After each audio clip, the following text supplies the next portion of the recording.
Test, test, test, test.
nighttime, that's where I'm from. It's the nighttime, that's where I belong. It's the nighttime, that's where I'm from. It's the nighttime, that's where I belong. It's the nighttime, that's where I'm from. It's the nighttime, that's where I belong. It's the nighttime, that's where I'm from. It's the nighttime, that's where I belong.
turn me on with your electric feel.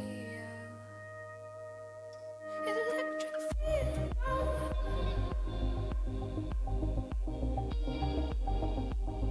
Electric feel.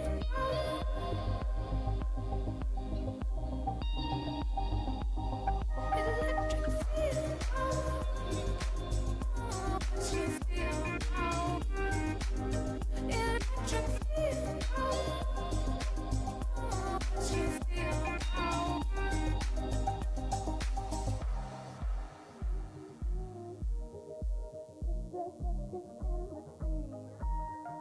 This is what the world is for. Oh, making electricity. You can feel it in your mind, or you can do it all the time. Plug it in and change the world. You are my electric girl. Electric feel.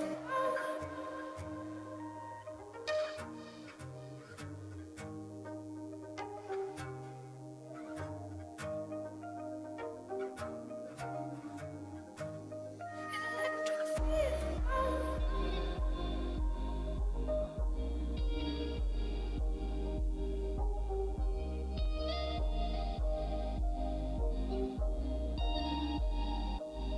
Electric feel.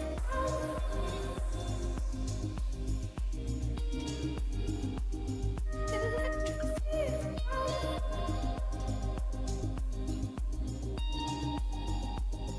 Electric feel. What you feel now? Electric feel. What you feel now? Electric feel.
body sober.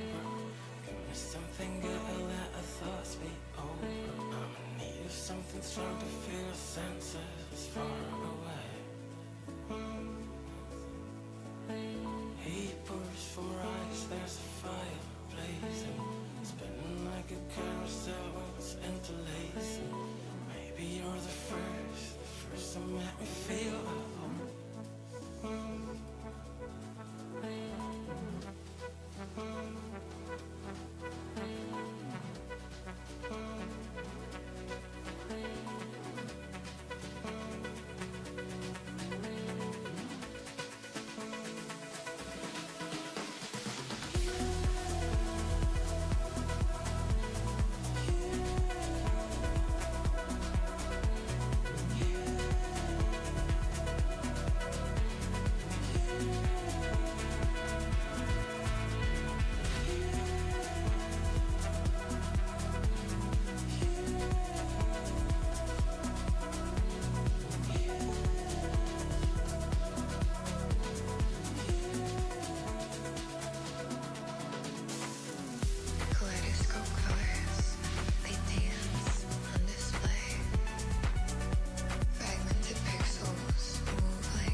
If you want me,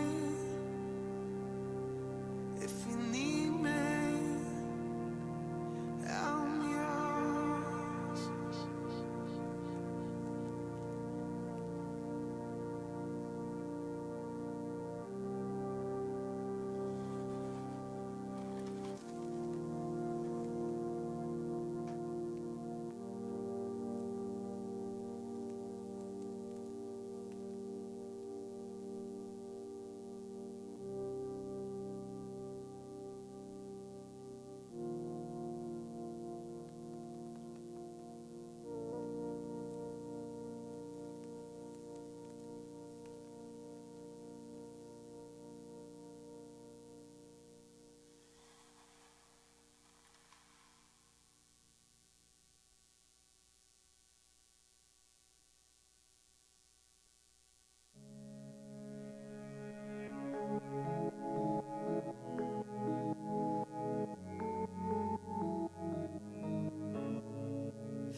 Okay. You guys can all... This mic never works unless you hold it up like this, unfortunately. Thank you guys, everyone who came out here on a beautiful, beautiful day. It's like summer outside already, so I appreciate you coming out and hanging out with me to learn about CMHC and talk about why it's the best opportunity for investment in 2025. And then when we're done, you can get back to the beautiful sun outside.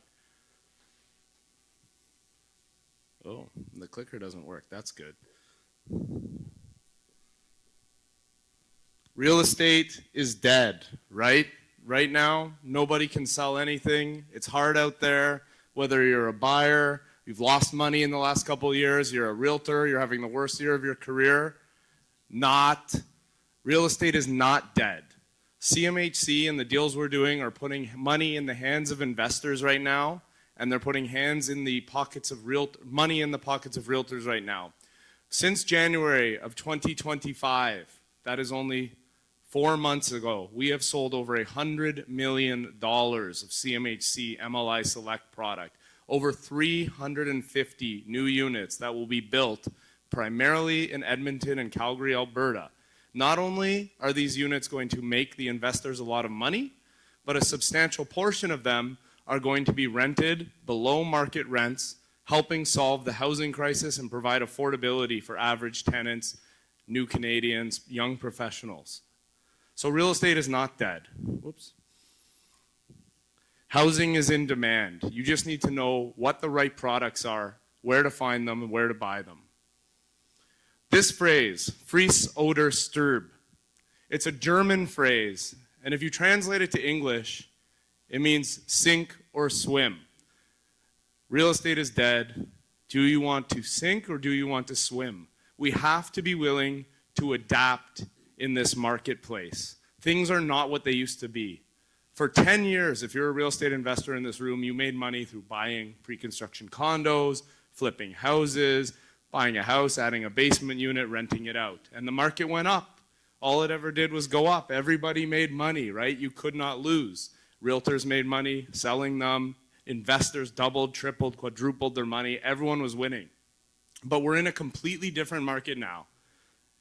Markets in Ontario, unfortunately, right now, not making a lot of sense.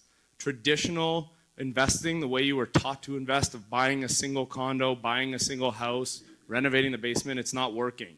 We can sink or we can swim, we can adapt or we can die. Whether we're an investor or an agent, we need to look at other opportunities that actually work and actually make money in this market. So let me ask you guys something. And this quote is one of my favorite quotes. I read it every night to myself before I go to bed. 90% of all millionaires became so through owning real estate. More money has been made in real estate than in all other industrial investments combined. The wise young man or wage earner of today invests in real estate. Now, it's a little bit dated. It says wise young man. If it was written today, it would probably say wise young person. But the question I have is, how many people in this room invest in real estate? I do. And how many people in this room have made millions of dollars by investing in real estate? That's excellent. Many more people put up their hands than usual for the second part of the question. However, still, many of you did not put up your hand the second time, even though you put it up the first. And the question is, why haven't you then made millions of dollars in real estate? And my proposition, my hypothesis, my theory on that is that you have been taught to invest in it incorrectly, and you have been taught to invest at a retail level instead of at a wholesale level, and not to take advantage of true commercial financing opportunities to actually leverage your money to build real wealth. And I would go even further and say, buying individual homes or condos or townhouses for the purpose of investment is an illogical practice, and it will not build you wealth. The only way to build wealth in real estate is to buy in bulk by taking advantage of financing programs. Because buying one house, saving a nest egg for your kids or investment, that's not going to change your life. Maybe when you retire, that puts a few extra $100,000, $500,000, if you're super lucky, $1 million behind you. But that doesn't change your life today. It doesn't change your life in 5 years. Buying multifamily properties with cash flow does. Having real money coming in every single month that allows you to go out for dinner, go to shows whenever you want, fly business class, go on vacation, not worry about paying your personal mortgage. That changes your life. And the problem is that society has let us all down because they don't teach you this in school. Unless you go get an MBA at Rotman School of Business, they don't teach you this. They teach you to save your money, pay off your mortgage, not use debt. Debt is bad, debt is evil, right? They don't teach you how to leverage financing to actually grow real wealth. So let's talk about how to do that and utilize some of the best financing that exists in the world. CMHC, what is it, right? A lot of people don't really understand what CMHC is. They know it's the Canada Mortgage Housing Corporation. They know it's a federal program that lets them buy, a condo with 90% loans. But do you ever really think about what it does, what it's for? The answer, if you really distill it down, it's the second bullet point. They're a federal program to encourage housing, full stop. Doesn't really specify what the type of housing is, who's supposed to have it. They're just supposed to encourage housing. They do that providing financing solutions through mortgage insurance so that people can get extremely attractive financing on different types of home investments. Now, I want to put this at the top because there was a big change. So I threw this at the top of the deck, even though it's a little bit out of order. But I thought it was an important thing because on February 26th, there was a big change to the MLI Select program. They call it a clarification, a policy clarification. Now, it's not a policy clarification, it is a massive change. The big change is that you can no longer use detached homes under this program. So prior to February 26th of 2025, CMHC MLI, and we're going to dig into all those details later, allowed you to essentially use their program for any 5 units or more. Now they have made a change specifying essentially that it has to be an attached building, right? They've written it out in a lot of words, but it distills down to the fact that they basically said we don't want to finance single-family homes for rentals under this program. That is the most important thing you need to understand. You don't need to read every single detail on this. This is literally a copy and paste from their email. All you need to know, whether you decide to purchase one of these from myself or from anyone else in the world, do not try to do it with a detached house or a semi-detached house or houses on multiple lots. Make sure it actually sorta in some way looks like an apartment building and they're all touching each other, right? This was a policy clarification that happened on February 26th. Prior to that, people were buying up detached and renting them out, which was pretty awesome. I kind of got ahead of myself and didn't flip the slide, but that's it more simplified. So CMHC has 2 lending arms, right? And everyone kind of knows their residential side, which is what we discussed a minute ago. When you want to buy your first home, your first townhouse, your first condo, you're a little bit short on deposit, and they allow you to basically top up to 90% loan to value. Whereas traditional lending might be 80 or 75%, CMHC will let you come up with only a 10% deposit, which is pretty sweet when you're a first-time home buyer, young professionals, or you just want to get into a slightly bigger home and you can't quite afford it. But what most people do not know about is their commercial lending. So they're not just federally mandated to help people buy their first house, they're federally mandated to create access to housing in general, right? If you go back to what their sort of mandate in life is, get more housing. Part of that is commercial lending programs to help buy, renovate, and build apartment buildings. They want to make sure housing is accessible to everyone. That includes renters. So they want to help get more apartment buildings built or purchased or renovated. MLI Select is one of the programs they offer on that commercial side. And it is the best program they offer. That's why they write the word select on the end. It's the one we focus on. And as I mentioned earlier, it's a program for anyone who wants to buy, build, or renovate a 5-unit, what we call a multiplex or more building. So any building that has at least 5 up to 500, 5,000, 5 million units within it, they do not care as long as it is 5 units and they are attached together as one entity, right? Then it's okay. Now, being that they're a government program, they want a little bit of social responsibility or social give back included in that, which means that they have some incentives for you when you include affordability, accessibility, and energy efficiency within your building. They're not just going to give you awesome financing and let you do whatever you want. They want you to give a tiny bit back, but it's well worth it based on what you get. So how do you qualify a project for CMHC? Sorry guys, I'm using my mouse because the clicker stopped working. So here's a chart. It's a little bit of a mouthful or an eyeful. You don't need to take photos of it. You don't need to write it down. If you type into Google CMHC MLI Select, the very first link that pops up will have this page. The only thing to be careful of is I am showing the new construction chart. There is charts on there for resale buildings as well. They do not offer the exact same incentives. So if you're looking at them, make sure you're looking at either the correct one for what you're thinking about, because the incentives for buying a used building are not the same as building a new building. They give you more incentives for a new building because it's harder to build than buy. But at the end of the day, you'll see there's 3 columns here. You have affordability, energy efficiency, and accessibility. And depending on how much you give of all of those things, you get points. Right? And we don't really need to go into the extreme details of what all these are. But essentially, when you get more points, you can plug them into this other beautiful chart they have on their website, and you get different benefits. Now, generally, most of our projects, we are only looking at 100 points because you're getting the best benefits from CMHC. We do have some things we look at where we go for 70. There's specific reasons, but most of the time, we're looking for 100 points. What do you get when you go with 100 points? You get some pretty crazy stuff. Number one, you can get up to 95% loan-to-cost financing.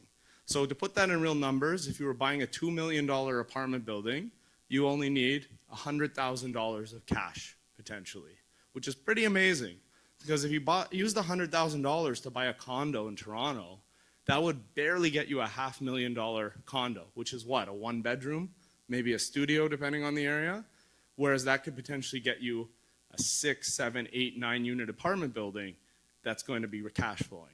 Number two, with that big mortgage where you have 95% financing, they're giving you an up to 50-year amortization to spread out the payments so that it's possible to make the building cash flow easier. Because if you're taking such a large mortgage, it's going to be really hard to cash flow if you only had a 25 or 30-year amortization. Now, there's some other benefits as well we'll get into, but these are kind of the biggest 2 items, right? As far as I know, there's essentially nowhere else on earth that you can buy or build an apartment building with only a 5% deposit, and then have them give you a half-century long mortgage to make it cash flow. And that is what makes this so attractive. The ability for average people, average savers, to end up owning a true multiplex as opposed to buying that 1 condo, 1 townhouse, adding a basement suite to your existing home, that sort of thing. So what are these requirements, right? The affordability, the energy efficiency, and the accessibility, what do they really mean? Well, I spend a lot of time talking about affordability. The other 2 categories are optional. CMHC says you want to do energy efficiency, go for it. You want to do accessibility, go nuts. But if you want to get in their program, you must include some affordability at least. Now that ranges on the low end from 10% up to 25% of the units. What's very important is to understand that these affordable units are not, first of all, they are not government-supported housing. They are not low-income housing. And I'm going to hammer this point home because I hear it every single day when I'm talking in one-on-one meetings with investors and agents. They mix up affordable and low income. Low income housing is a government program, there's various ones across Canada, where essentially the government is putting a tenant and the government is paying the rent. Those programs are what you're thinking of when you think of tenants that you might call problem tenants, people that have various issues, damage the unit, et cetera, et cetera. Affordable units just mean that CMHC dictates the maximum rent you can charge for those units. They do not speak to who the tenant is. The tenant is still a market tenant. You are still having your property manager or your agent or yourself putting up an ad, taking in different applications, going through the credit checks and choosing who you want to check. It could still be a tenant who makes $500,000 a year. They're just getting a cheaper unit. And I hammer this point home because I want it to go deep into your minds because I hear this every day where people confuse the 2. There is no low-income housing here. There's no less desirable tenants here. It's just that some of your units are going to be rented at a lower price to market tenants, okay? But we have ways around this becoming a problem. Number one, we're not going to make the 3-bedroom on the top floor into your affordable unit. We're going to put it as the studio in the basement or the 1-bedroom unit facing the garbage area, right? Number two, CMHC's rental requirements only speak to the dwelling. Other things that you may or may not charge for in the building, you can charge whatever you want. So maybe parking is included on your market units, and your affordable unit parking is $200 a month. Or a locker is normally included, it's $100 a month, or whatever other fees you want to charge that are not the primary dwelling. So at the end of the day, what I'm saying is that it's very easy on a new building to engineer it in a way where you have no cost for those affordable units, right? Because at the end of the day, CMHC just wants to know there's units at a certain rent available for people. They don't say it has to be the nicest unit. They don't say it has to come with all the perks of the other units.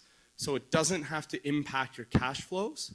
And even in a situation where it does slightly impact your rents, you're getting so many other benefits with that financing and low deposit that it far, far outweighs those costs. But if you remember one thing from this whole presentation, just remember these are not slum tenants, these are not low-income tenants. You know, I'm careful with my words because we record these things, but these are not less desirable tenants to have. Now, in terms of energy efficiency and accessibility, I don't spend too much time on explaining them. And the reason is because A, they're not required, right? So whether a builder and whether you as a buyer choose to do these elements will really depend on if it makes sense in that market. Meaning, because obviously, if you upgrade the finishes in a building with better windows or better boiler, that costs more money. If you add more accessible features, that costs more money. Now, if you already have the points you need to get all the goodies, then doing that doesn't provide you any benefit. It just costs you more money.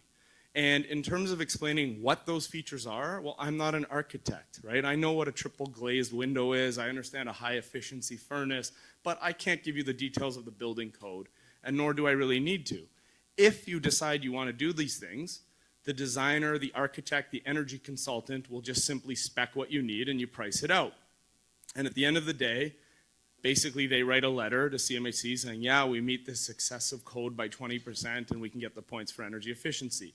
But in the same way, you don't ask your architect why they put a steel beam here. You don't need to ask why they put that if you're trying to get those points. So energy efficiency, accessibility, they're just trying to encourage obviously lower carbon footprint buildings and buildings that are accessible for everyone. But if required, your architect and your consultants on the project would simply spec whatever is necessary. The important one to understand is that affordability component, right? Because energy efficiency, accessibility do not impact how much rent you get on a monthly basis. So we focus mostly on the affordability, especially when we talk about Alberta, which I'll explain in a little bit. But by far, as I've said, affordability is the most important part.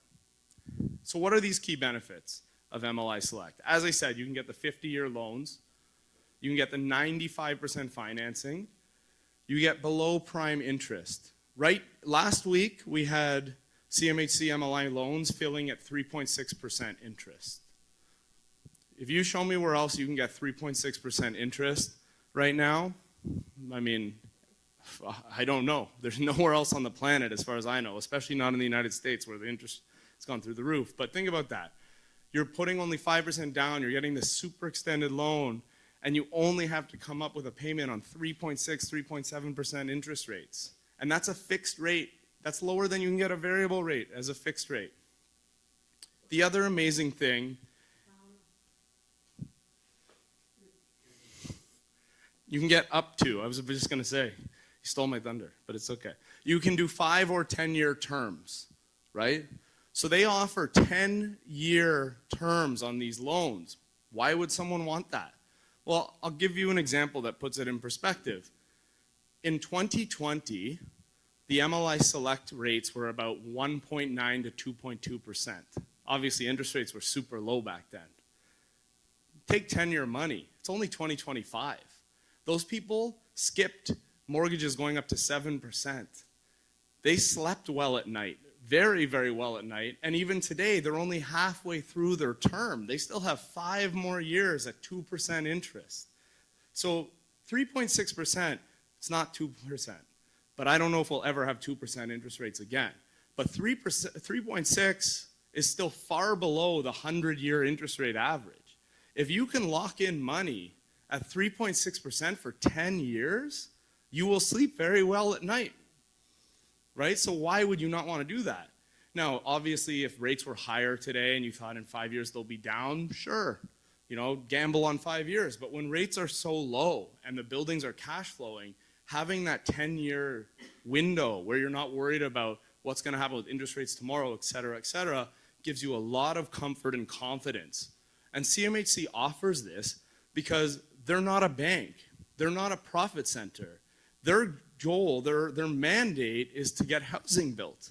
And in order for people to take the risk, take the energy to build housing, they want security, right? So by offering 10-year terms, CMHC is making it easy for someone to take that jump because they know for 10 years they're not going to be in trouble where suddenly rates are 7%.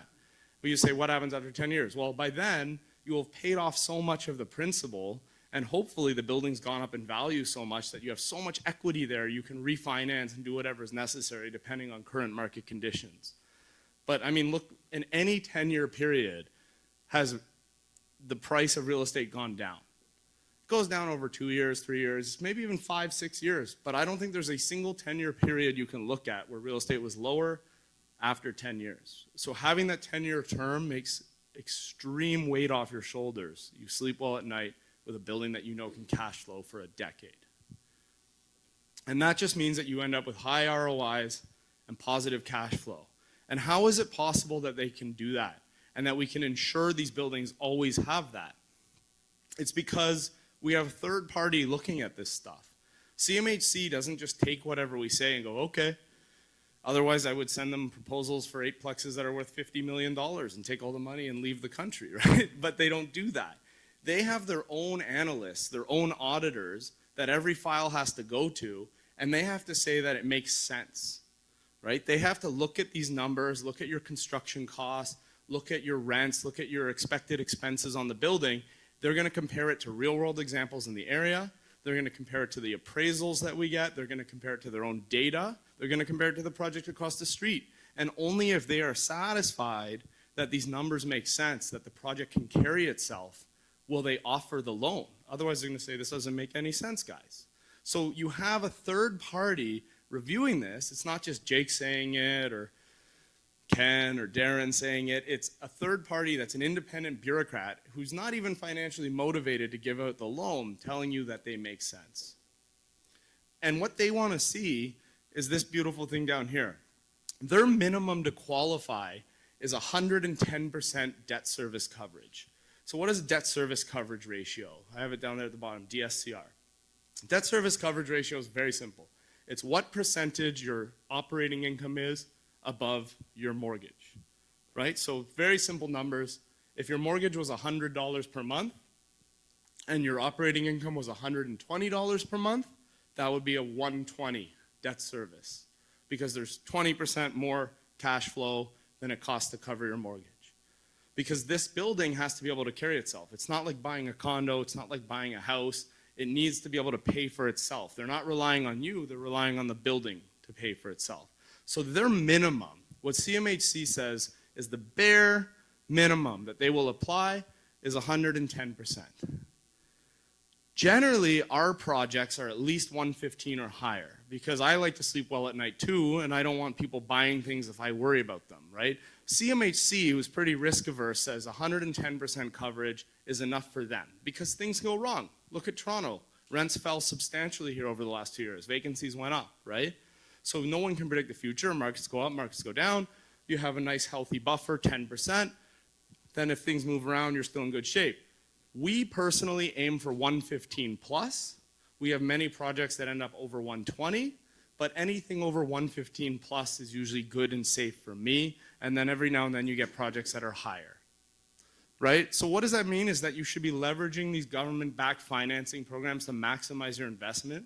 Why would you swim against the stream when you can work with the current. And right now, there is no bigger current to flow with than government money. The government is supporting investors, the government is supporting housing, and making it possible for you to actually own cash flow positive assets with extremely low deposits.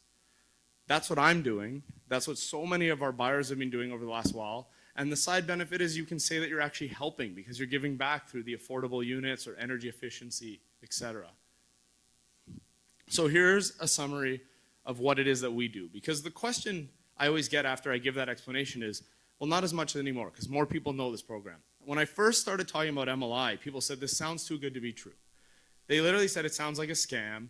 How can anyone buy a building with 5% deposit and get a 50-year mortgage and all these other things? And it's not that it's a scam. I mean, you can Google it. It's real. The challenge with this program is that, like most things the government do, they come up with an actually decent idea, and then they still manage to screw it all up. And what I mean by screw it all up is they never sat down and aligned people's interests. Over here, you have a circle of people who want to be builders. Over here, you have a circle of people who want to be landlords. Most of the time, those circles do not overlap.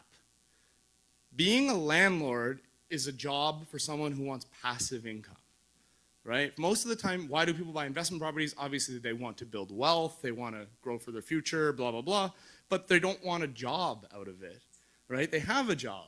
They want to be a landlord because if you have a well-managed building, maybe you have to do an hour or two's work a month, you file your taxes, talk to property management. Being a builder is a full-time job. It's one of the hardest jobs on the planet because it requires knowledge, expertise, and the ability to work in a very tough industry where if you don't know what you're doing, you're going to get killed by everyone. This is what it takes to be a builder. You have to know where to buy the land. You have to get it approved with the city. But not just approved with the city, you also have to design it in a way that works for CMHC, which is a federal program. Often those two things do not align. And we all know the federal government, municipalities, provinces all have different interests. After you get it approved by everyone, you actually have to manage construction. You have to tender trades, you have to buy materials, you have to actually sit on the site all day and make sure that they don't screw everything up and build it wrong, and you have to make sure that they don't rip you off. Then if you actually manage to do that successfully, you have to lease up and stabilize the property, and you have to then manage it on an ongoing basis. You have to deal with tenant issues, repairs, maintenance, rent collection, rent notice increases, paying all the taxes, paying the utilities, blah, blah, blah, whatever it is. 6 and 7 are relatively easy, but steps 1 through 5 are hard. And especially step 1, 2, and 3. If you buy the wrong land in the wrong place, you're done. You've lost all your money before you even got started. So the challenge is, most people who want to be a builder do not want to be a landlord. So even though the government came up with this beautiful, attractive program, it's very hard for most average people to use. And for a very long time, MLI Select was really only accessible to the big boys. The guys who had big building companies and said, let me own some apartment buildings too. And you better believe all the big brand name builders you know, the Madamies, the Tridells, the Pembertons, they all have been using this program for decades. And it's the little guys, the me's and you's of the world that didn't have access to it, not because you need to be in a club or get a special certification, but because we're not builders. We don't have a machine to manage building projects. So what we have done is simplify that whole process. Everything is handled for the buyer. In the same way that you would walk into a Tridel sales center and buy a condo. You walk in, you see a beautiful condo, say, how much is it? It's $500,000. Okay, I sign here, I give some checks, and I go. That is the process for the MLI Select deals we do. We already have the builders in place. We already have selected the land. It's already zoned, approved, and city permit ready. Okay? We've already underwritten it with CMHC and with the commercial appraisers. We've already shown it to the lenders. Everyone is happy. We already have the property management if the buyer wants to use it, so that we even have their lawyers for them if they want, because a lot of the clients we have don't even know they should be opening a corporation and all that kind of stuff. So we have every step they need in the chain so that all they need to do, similar to buying a condo, is say, I like that building, how much is it? Oh, it's $2 million, you need a $100,000 deposit, it'll be ready in 8 months. Sign here, check here, fill out this paperwork. And they don't have to do anything else. So we have tried to solve that problem that, over here you have the builders, over here you have the landlords. What we've tried to do is just remove any of the thoughts of the builder process and let you essentially be only the landlord, and you're buying a pre-construction apartment building on a fixed price contract, fixed delivery timeline, where you don't have to worry about cost overruns, tendering, finding the right land, all these other painful elements that would in normal cases discourage 99% of people from ever doing something like this. So how does somebody actually qualify? Well, that's the most beautiful part about this. And this is where I get into, my little rant at the beginning that I think society has kind of failed most people on not teaching them about how commercial financing works. Because so many people say, I could never own an apartment building. I don't make enough money. How could I support the mortgage? But as I said, once you get into multi-unit buildings, the building is supporting the mortgage, not you. In fact, it is easier to get a loan on a 5-unit building than to buy a house. I can tell you this for a fact because I personally do not show a lot of income. I was refinancing my condo downtown about a month ago, TD. It's true. It's about a $1.2 million condo. I only have a $270,000 mortgage on it, and I could almost not get the mortgage because I, as a business owner, show very, very little income on the personal side. And they're going, how do you pay your mortgage? And I'm like, don't worry about that. I pay my mortgage, right? But I luckily have a very good banking relationship with TD, and they agreed to give me the loan. But it was actually an exception on a tiny little $270,000 loan. Yet, I have just recently acquired a $7 million CMHC MLI Select building, and it was not hard at all. They didn't even ask about my income. They saw my tax filings. They didn't ask a single question. Because when you're buying a commercial property, they only care that that debt service coverage is met. And when I bought that building with its projections, it well exceeded their minimum requirements from income side, and they were happy. And then they just wanted to see that I had the deposits, the liquidity, and the net worth. Your personal income does not matter. So in terms of the deposit, as I say, we can go up to 95%. We would always inform people where deals fall, but depending on the type of project, you need that 5 to 10%. In terms of liquidity, you need between 10 and 20% of the project value. And in terms of the net worth, you need 25% of the project value. Now, the liquidity and the net worth are inclusive of one another. So if you have 20% liquid, you would only need 5% more in other assets, right? So just to clarify what these things mean. Number one, this must be in Canadian assets. So if you have $100 million sitting at Chase Bank in Manhattan, they don't see it as a single dollar. It has to be in Canadian accounts, okay? Obviously, from a net worth perspective, it is everything you own minus everything you owe.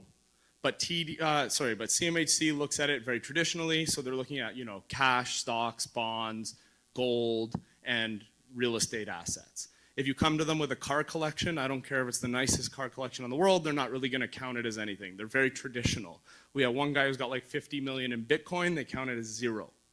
So they're looking at, they're old school, they are definitely not modern, they're looking at your traditional assets, your RRSPs, TFSAs, stock accounts, blah, blah, blah. Liquidity. Liquidity is obviously cash, it's gold, stocks and bonds, TFSAs, lines of credit. RRSPs are not liquid, okay? Because RRSPs, to sell off your RRSPs, there's tax consequences. So they'll count a little bit, but they're gonna discount them like 50, 60%.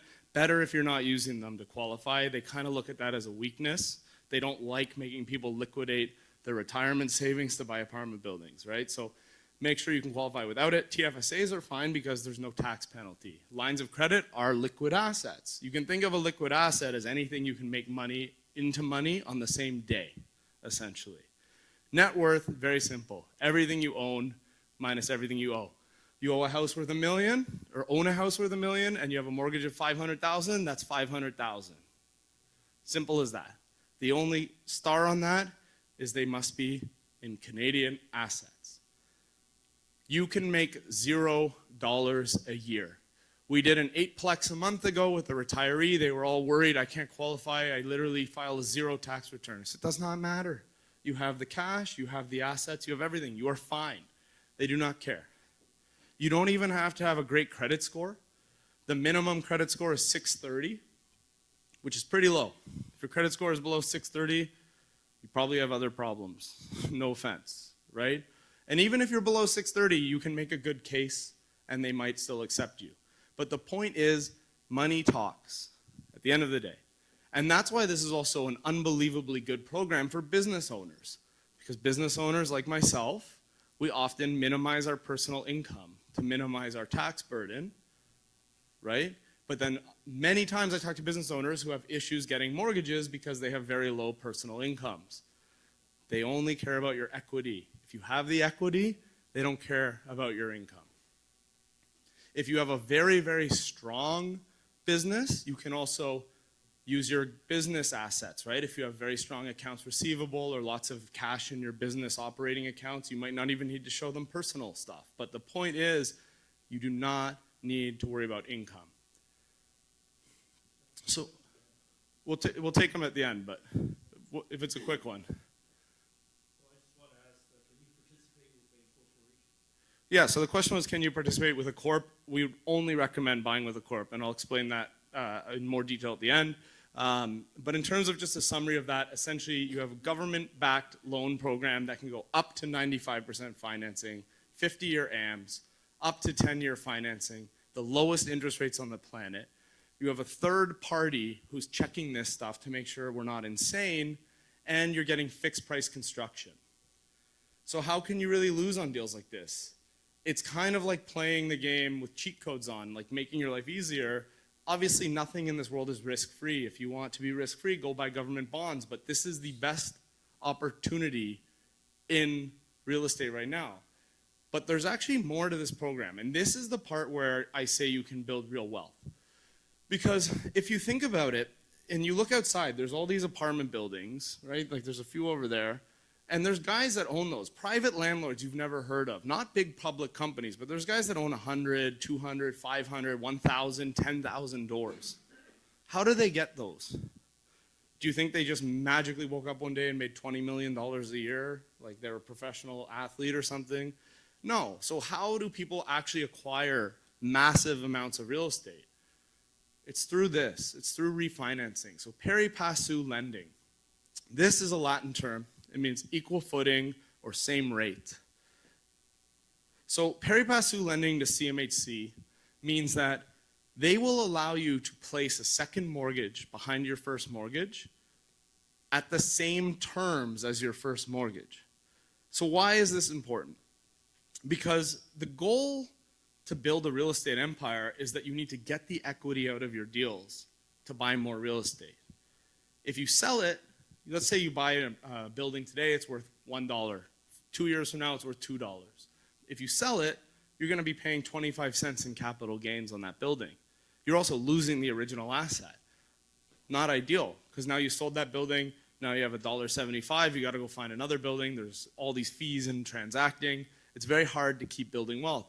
What pari passu lending means is that you can refinance your CMHC loan in the future where you're not breaking your first mortgage, you're just adding a second first mortgage behind it at the same terms, right? Because normally if you go and get a second mortgage, it's gonna be at like 10% interest, 12% interest.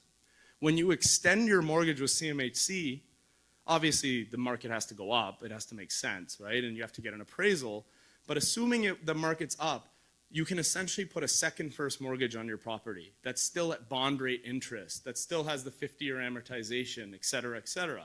So if your property went up 20% in value, you can in theory pull out 95% of that value, of that 20%. So you may end up in a position within a year or two or three of your property where you can not only pull out your entire deposit, but you can actually pull out more than your deposit from the building and still have your cash flow positive building that you didn't have to sell and you didn't have to pay capital gains on. And then you can use that money, if you're smart, to go buy more apartment buildings. If you're not so smart, you could buy a car or a boat or something, right? But the point is, the guys who own 50 or 100 or 1,000 doors, they didn't do it by just being rich or by getting a high salary. They started just like any of us, with a 5-plex or a 10-plex or whatever they could save up and afford. And then they were smart by refinancing, and they got a little lucky because the one thing you need to refi is that the market goes up, right? If you're lucky, it goes up the first few years. If you're unlucky, it goes up sometime in 10 years. But the fact is there will be some point where you've paid off enough principal and hopefully experienced enough appreciation that you can pull that equity and buy more. And the way that they end up with generational wealth, with $1,000, $10,000, whatever it is they want, is by consistently and aggressively pulling that money with good lending terms, without penalties, and without having to pay capital gains to buy more assets that cash flow. And as long as you continue to buy buildings that are cash flowing, which by the nature of this program they have to, because they won't lend you the money if they don't, and you won't be able to push your original building to not cash flow, because they're only going to lend you up to the point where it's 10% cash flow positive, then all you're doing is growing your portfolio of cash flow positive properties. And it's very realistic that starting from an 8-unit building over a 10 or 15-year period, if you're relatively aggressive, you could own 100 or more doors. Obviously, again, the star on that is that you have to get kind of lucky with the market, right? I mean, I can't guarantee prices go up in a year or two. Nobody on earth can. Anyone who says that is lying to you. What I can tell you is with almost certainty, over 10 years, prices will go up. So if you get lucky and those prices go up early and you're able to pull out and refi a few cycles, 8 turns into 16, 16 turns into 32, suddenly you're making some pretty good money. And at that point, it just becomes of how hungry are you? Because 32 units, you're probably cash flowing over $100,000 a year. So is that enough, or do you want more, right? And some guys are happy with 7, 8 grand a month. Other guys want 7, 8 grand a day. So that just becomes how much do you want on your plate more than anything else. There is nothing stopping someone from being so aggressive that they could have 1,000 doors in a lifetime if that's all they focus on. It's really just what you want. And that's why I say at the beginning there's no point in buying single houses or single condos. I actually think it's a silly activity other than living there. And here's why. Because managing a property does take work and effort.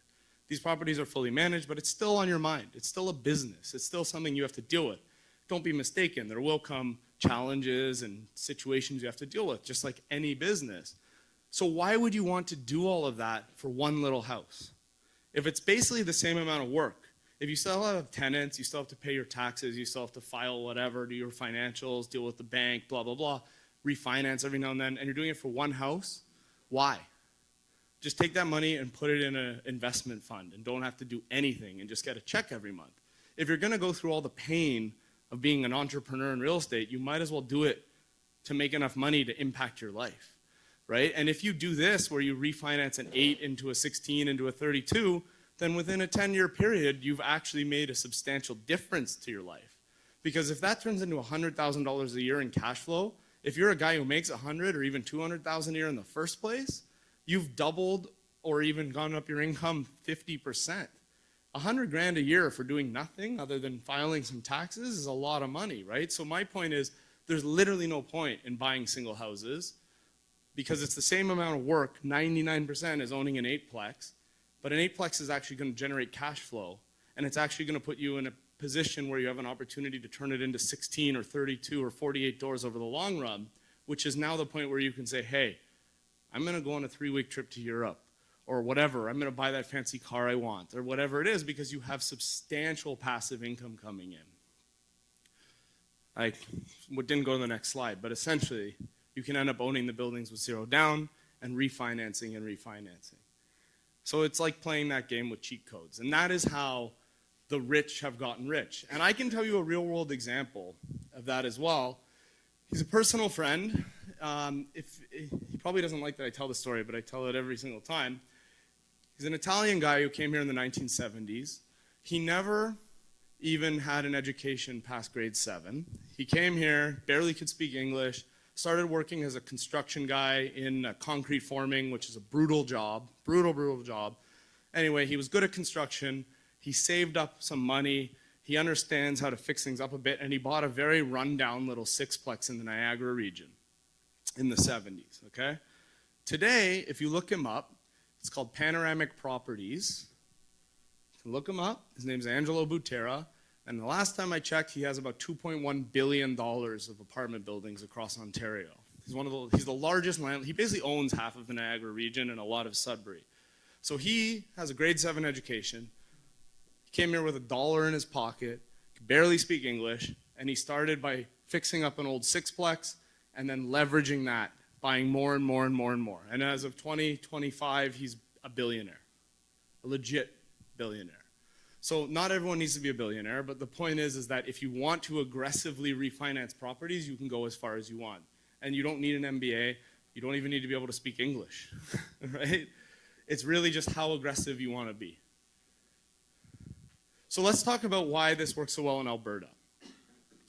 Because it works very, very well in Alberta. It works better in Alberta than anywhere else in the entire country. And it specifically, unfortunately, works substantially better than it does in Ontario for a lot of reasons. So there's something called the Alberta Advantage. And I didn't make this up, though it sounds like something I would make up. It's actually their provincial ethos.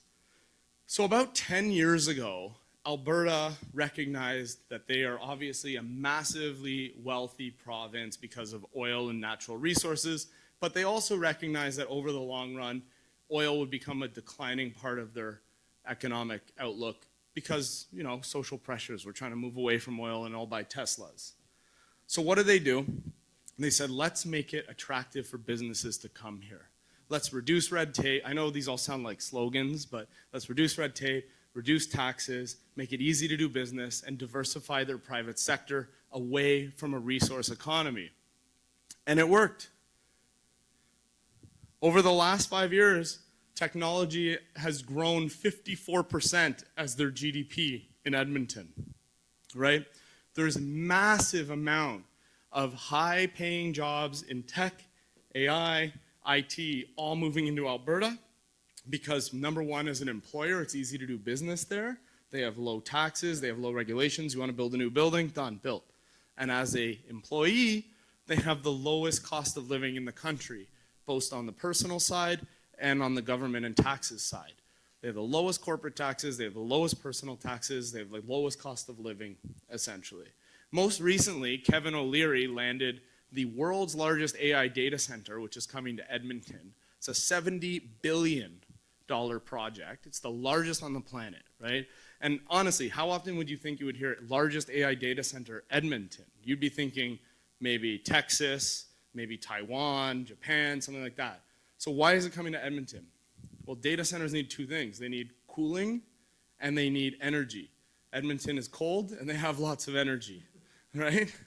So that plus low taxes, low regulations, and the government made it easy to build the thing. They didn't tie them up for years on planning and zoning and consultations and blah, blah, blah. They just said, yeah, build the world's largest data center. That alone will employ 10,000 people in high-paying tech jobs. Now, Alberta has over 6 million people, so 10,000 people is not exactly the craziest story in the world, but it's part of the bigger story that they've grown their technology economy by 54% in only 5 years. They have done the right things. They've recognized they have a huge advantage with all that oil money now. Let's use that and invest it to diversify for the long run. There it is. It's even got the little eagle there. So there's a massive demand for housing in Alberta because of this. Alberta's population has grown by 4% in the last year. It's the fastest growth in Canada, and it also is a record high interprovincial migration. So what do I mean by interprovincial? Well, most new immigrants that come to Canada, they land in Toronto and Vancouver. The people moving to Alberta are seasoned people that have been in the country for the most part a while. I'm not saying they're not new immigrants, but I'm saying that they're primarily coming to Vancouver, Toronto, settling, and then moving into Alberta, or people from Vancouver and Toronto are moving there. And the reason is why? Well, number one, good high-paying jobs. But number two, simply the cost of living. The average Albertan at the end of the month has $1,000 more in their pocket after paying all their necessities and expenses than the average Ontarian. Now that might seem like not that much money these days, $1,000 bucks. But when you're talking about averages, where average incomes are like $50,000 a year, $1,000 a month is a massive difference. $1,000 a month, well, it used to be like you could go on a trip. Now that's like one dinner at the keg. But, but the point is, it's a huge difference in cost of living. To put it in perspective, the average price of a detached house in Edmonton right now is around $500,000. What would $500,000 buy you in Toronto? It'd buy you a studio or a one bedroom. So if you're a young person or a young family and you're trying to set up your future and you're relatively mobile with your job, would you buy a studio in Toronto or would you buy a detached house in Edmonton or Calgary and actually build a life where your kids can have 4 walls touching air in a backyard? So the other thing is that it's not temporary migration. Alberta has had its booms and busts before with oil. We're not even in an oil boom right now. In fact, gas prices are actually down at the moment. Oil prices are mid-market. This boom is based on cost of living. So it's very different. Before, when Alberta boomed, people were coming in for high-paying jobs, oil crashes, they leave the province. Now people are coming there because their jobs are mobile and they can buy a house there for a quarter of the price of Toronto. They're not going to leave after they put down roots when their kids start going to school. Because even if they wanted to come back to Toronto at some point, how are they going to buy a house? When they're looking to upgrade in Alberta from a starter home for $500 and they can get into a 5,000 square foot house for $800 or $900 versus they can't even buy a semi-detached in Toronto for that price. So once they're there, they're not coming back. So Alberta's booming right now. Strong job market, extremely high demand for housing, and the fastest growth as a percentage in the country. And in Edmonton, housing starts were actually down this year. So Edmonton, February housing starts year over year are down 24% from a year ago. So you have huge jobs, huge internal immigration, and less people building homes there. You combine it and you have solid gold because you have incredible demand for housing. Number one, the affordability index. So when you're talking about that thing we spoke about before, the affordable, definitely not low-income housing, the affordable benchmarks for CMHC, how do they come up with a number? How do they decide what that affordable rent is? They survey the whole country, neighborhood by neighborhood, and they figure out what the median income is in that neighborhood, and then they set the affordability at 30% of the median income, or so they say. I know it's so they say because the median income in most areas in Edmonton would actually yield an affordable of $2,600 a month, which obviously would not be considered affordable, so they play with the numbers a little bit. But my point is, most of Ontario is at around $1,300 a month affordable. Edmonton is at $1,665, Calgary's at $1,740. Because the average incomes there are so high that they can actually raise the maximum affordable rent. Why is this important?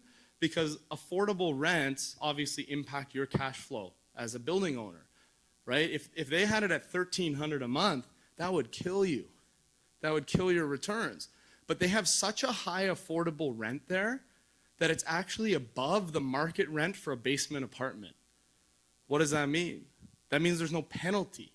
So when I say we don't worry, earlier in this presentation, I said we don't care about anything but the affordable. It's because building units in Edmonton and Calgary with affordable has absolutely no impact on your pro forma. It's like a hack. Whereas in Toronto, if you try to do this, the affordable units kill your return because you can only charge $1,300 a month. And even a crummy basement in Toronto goes for more than $1,300 a month. So if, I don't know, what's a crummy one bed in Toronto going for? Probably 15, 16. If you're at 1,300, you're losing $300-400 a month.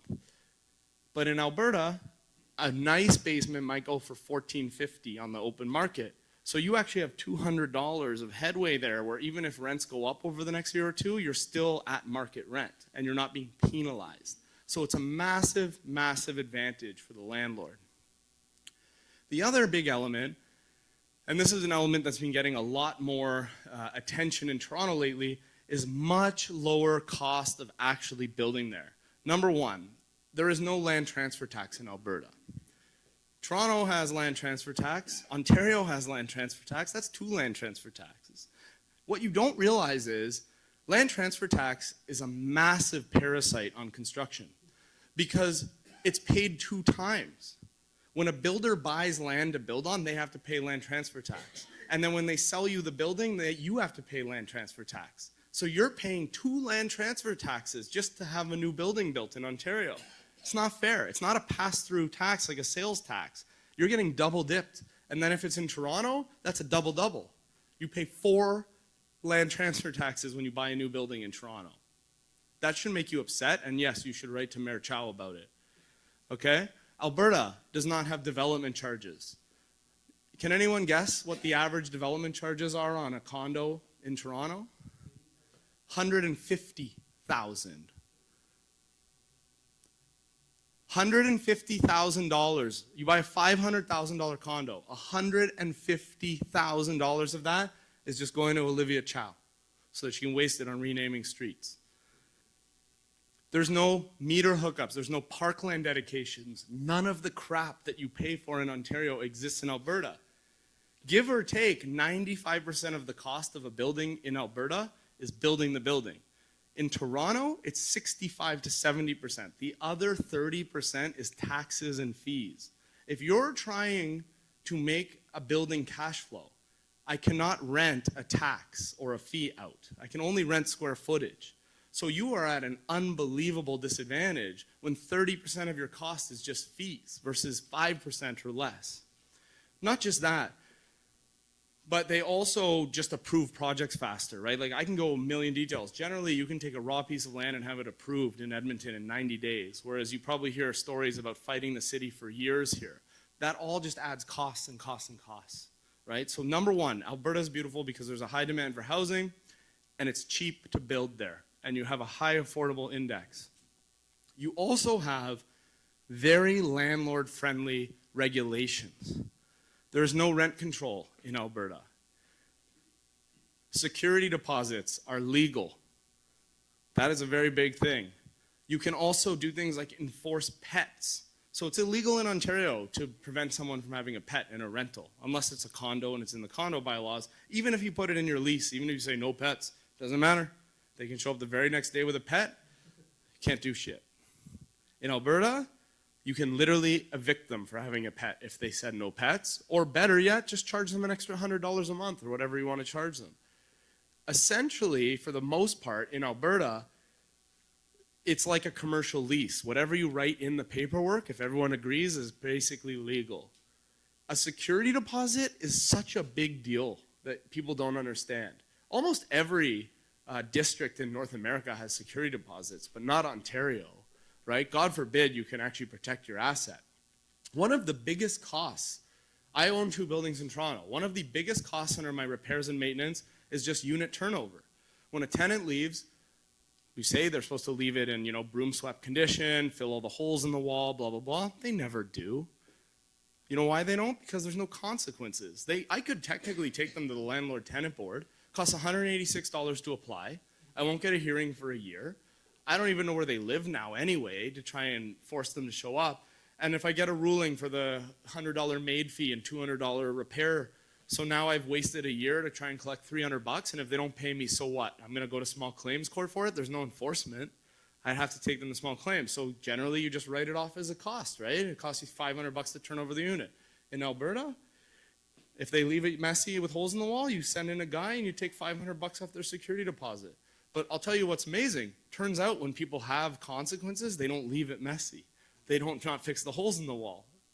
Security deposits is huge in terms of your cash flows. Most importantly, and this is the part I love, if people don't pay their rent, they get kicked out. It's like a dream compared to Ontario. 14 days. Can you imagine? Has anyone here dealt with a bad tenant? I have. Yeah. How long did it take you guys? 14 months. We got one. 2.5 years. Okay, we'll start a drinking club to talk about it. I have one 2 years, didn't pay the rent, got a 26-month repayment plan, right? Like, what the hell? No interest on that. 14 days. If they appeal it, 28 days, they're out. There's no such thing as, oh, they're a squatter. There's no such thing as repayment plans or sob stories. It's very cut and dry. Did you pay the rent?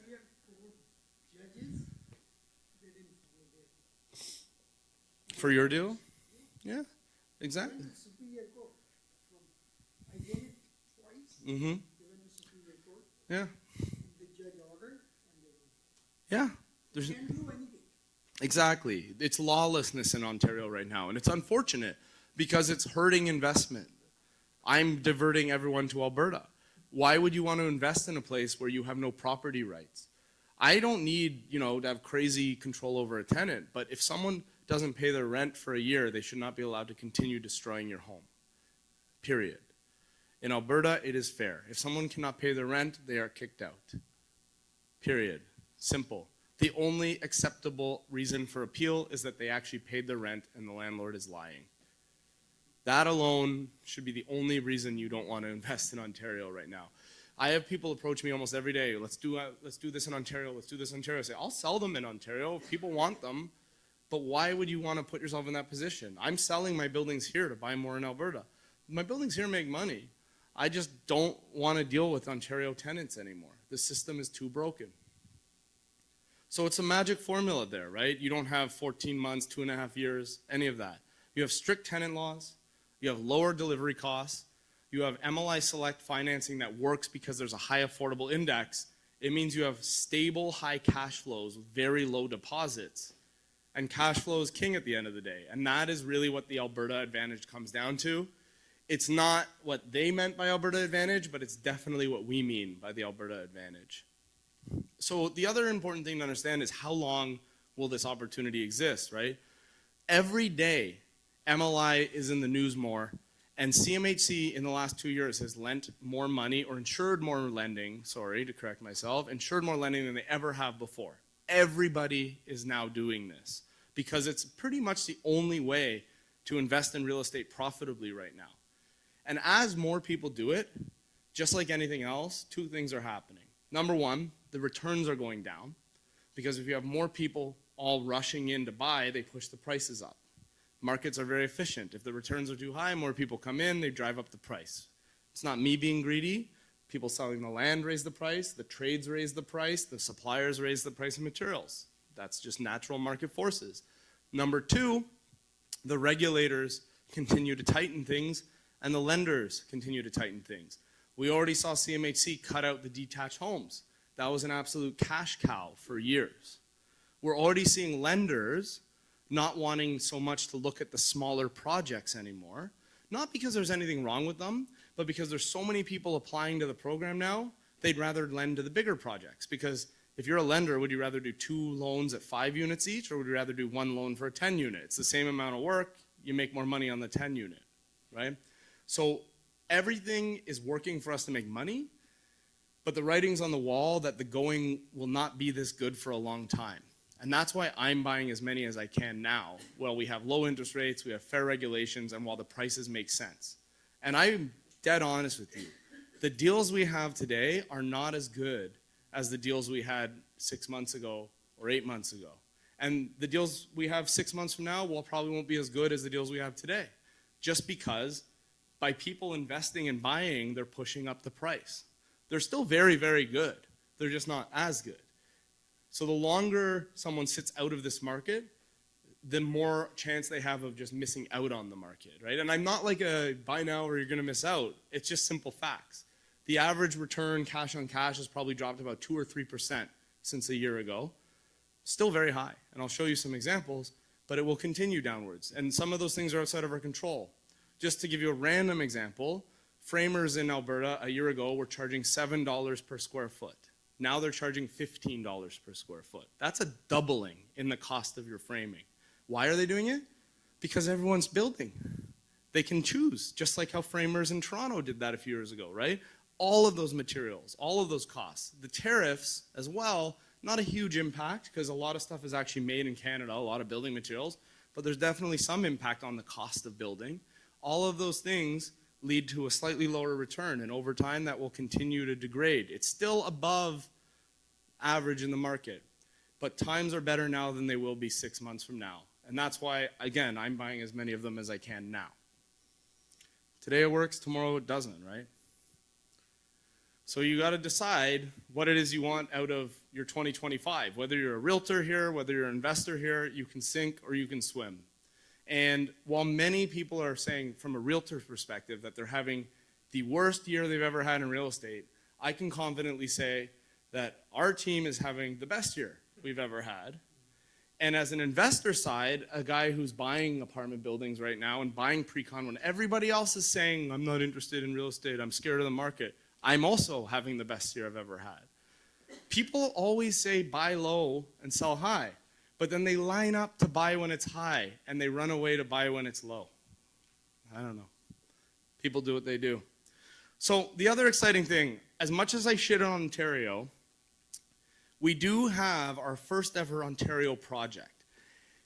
Now, I'll be dead honest with you, the returns on Ontario are not as good as they are in Alberta, but we do have people reach out to us every single day who insist, I want something close by, I want something I can drive to. So we do have some nice 12 plexes. They're up in the Bruce Peninsula near Walkerton. If you guys remember that town, it was in the news around 1999, I think. But what's interesting about this, I'm very selective, right? Because I want projects that can really get to 5% down. There's lots of opportunities that I see people marketing in Toronto and Ontario, MLI, but because the numbers are so hard, they'll end up 10 or 15% down. These deals can truly hit 5 down. And if you want details on them, we have them. I'm brutally honest, they will not have the same returns as our Alberta projects, but they're not bad. And if someone really needs the touch and feel, they're not comfortable investing in something 3,000 miles away, you can drive to this in 2 hours. I go into details on it. The cash on cash is really around 8%, and we have full performance we can provide. The one thing people ask me about this location, they go, oh, it's a small town.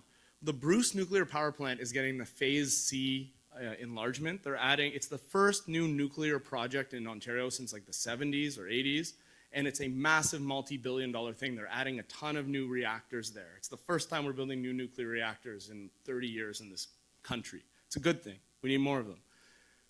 This is one of the 2 towns that has all the housing for that nuclear reactor, for that nuclear power plant, right? So even though it's a small town in the middle of nowhere, it's an industry town. It's going to have nuclear engineers, construction workers, maintenance guys, all of those people. So here's an example of this. I have it right here. 3.8 million.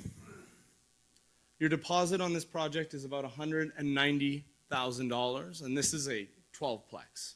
The only reason we took this on is because if you actually compare this to some of our 10 and 12 units in Calgary, this is essentially at the same price as some of our Calgary projects. I will not touch anything in the GTA right now. I can't make sense of the numbers. Now, one really cool thing about Ontario that is unique is that in pre-construction in Ontario, taxes are included in the price. In Alberta, taxes are not included in the price. Now, all rental buildings in Canada get a 100% tax rebate. It's not the new home credit that's limited. There's a purpose-built rental credit where you get a 100% sales tax rebate. You can go on the CRA's website and look it up. What's interesting is that since taxes are in the price in Ontario, when you're actually getting them rolled into your mortgage, which means that after closing, you can apply for the rebate and get that cash back in your pocket. So what does that mean? You're putting $190,000 down, you're getting an HST rebate after closing of 140 grand, you're only ending up putting $46,000 in the transaction.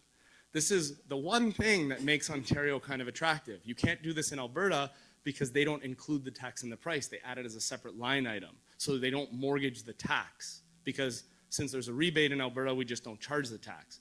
In Ontario, since they build it into the price, you're able to rebate it to yourself.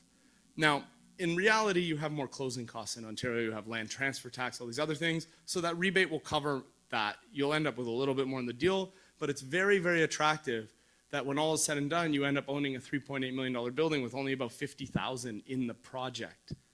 That's extremely, extremely attractive, and it's a unique thing to Ontario that does not exist in Alberta. I'll give them credit there. So here you have your rental matrix. This is all provided by commercial underwriters and reviewed by CMHC brokers ahead of time. We use relatively conservative numbers. Now, in this presentation, this is an older version, I can send you the pro forma. There is a typo here. Those are 3 bedrooms, not 2-bedroom units, if you're wondering. So those are 3-bedroom, 1,800 and 1,600 square foot. This building has storage units, which will be rented out separately. And then we have the expenses and costs, right? So you have your property taxes, insurance, condo fee. That's an interesting one, right? This is a condo, but it's its own condo. You own the whole condo. You are the condo corporation. It is a condo of one lonely owner of 12 units. It's just that the zoning is condo, but you do not have other people. You do not need to form a board. You do not need to keep a reserve because you are the sole owner. When we put the condo fees and the repairs and maintenance, it's just to outline in detail, But since you are the condo, and you can walk around at dinner parties and say, I am the condo, but since you are the condo, you can just count that all as repairs and maintenance. It's really about $17,000 a year of repairs and maintenance. It's just half of it is you paying yourself through a condo fee. I know that sounds weird, but you own the whole condo corporation. You do not have any partners. Fully property managed, random additional costs, and a replacement reserve. So when we package these out, we use kind of industry best practices for how we do our cash flow analysis. A replacement reserve is a fund you build up for long-term capital projects. When you own a building, you're thinking 25 years, 30 years from now, I gotta do the roof, I gotta do the windows, whatever, I gotta put a new boiler. You're putting that money into bonds or T-bills or something, and it's growing slowly over time so that 30 years from now you have 100 grand there to replace all those major things. You are not required by CMHC to keep a replacement reserve. If you're planning to only own this building 5 or 10 years, you can just count that as cash flow, because you're not going to own it long enough to put a new roof or replace the boiler or whatever those expenses are. Or if you're a relatively wealthy person with multiple properties, you can just count that as cash flow anyway, and you'll have the cash on hand. But that's really not an expense, it's saving for the long term. The reason I outline that is because realistically you can kind of add that back into your cash flow and say it's not really 17,000, it's 25,000, right? But regardless, you end up with a net operating income of about 190,000, and then you have your mortgage with its CMHC premiums. What is the CMHC premium? Just like on any CMHC loan, you have to pay the insurance premium. MLI Select has a very low premium of 2.8%, so that just gets added onto the mortgage. Now you'll see we underwrite this at 4% interest. We do that because interest rates go up, interest rates go down. As I said, right now the loans are coming in around 3.6, but by putting this at 4%, I know it works at 4%. It gives more safety, more buffer if interest rates change.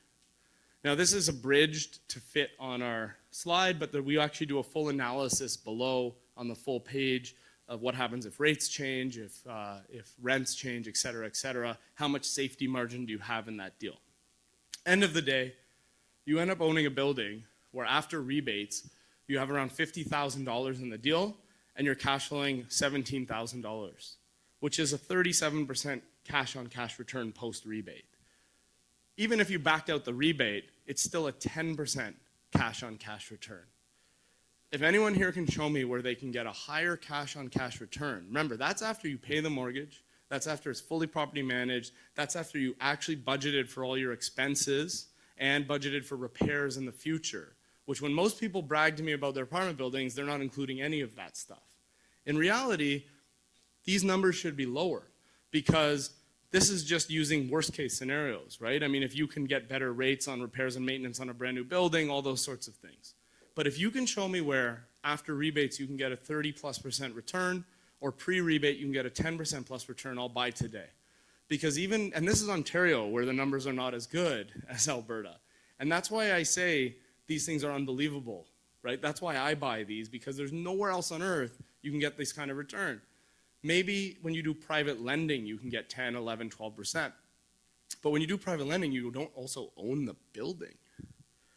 Remember, on this building, I don't have the second half in here, but I have the full pro formas on our Google Drive. You also are paying down off of this. You're probably paying down around $20,000 a year in principal as well. So not only are you getting your 10% cash on cash, but you're paying off 20 grand in principal every single year. And we all know over the long run, real estate appreciates. And I'm very careful to say over the long run. I will never tell you year 1, year 2, year 3. Who the hell can know that? But over 10 years, real estate pretty much always has gone up. So you own the building, you get the appreciation, you're paying off the loan, and you're making a 10% return on your actual cash. That's why I say these things are really no-brainers. So one other thing, and then we'll kind of wrap it up because I don't want to keep you guys here too late. This is an ad I see on Instagram sometimes. My Instagram algorithm knows exactly what I'm looking for all the time. But I bring this ad up, this is not our ad, because there's a lot of mistakes here. And the reason I bring this up is this program is hot. Everyone is into MLI now.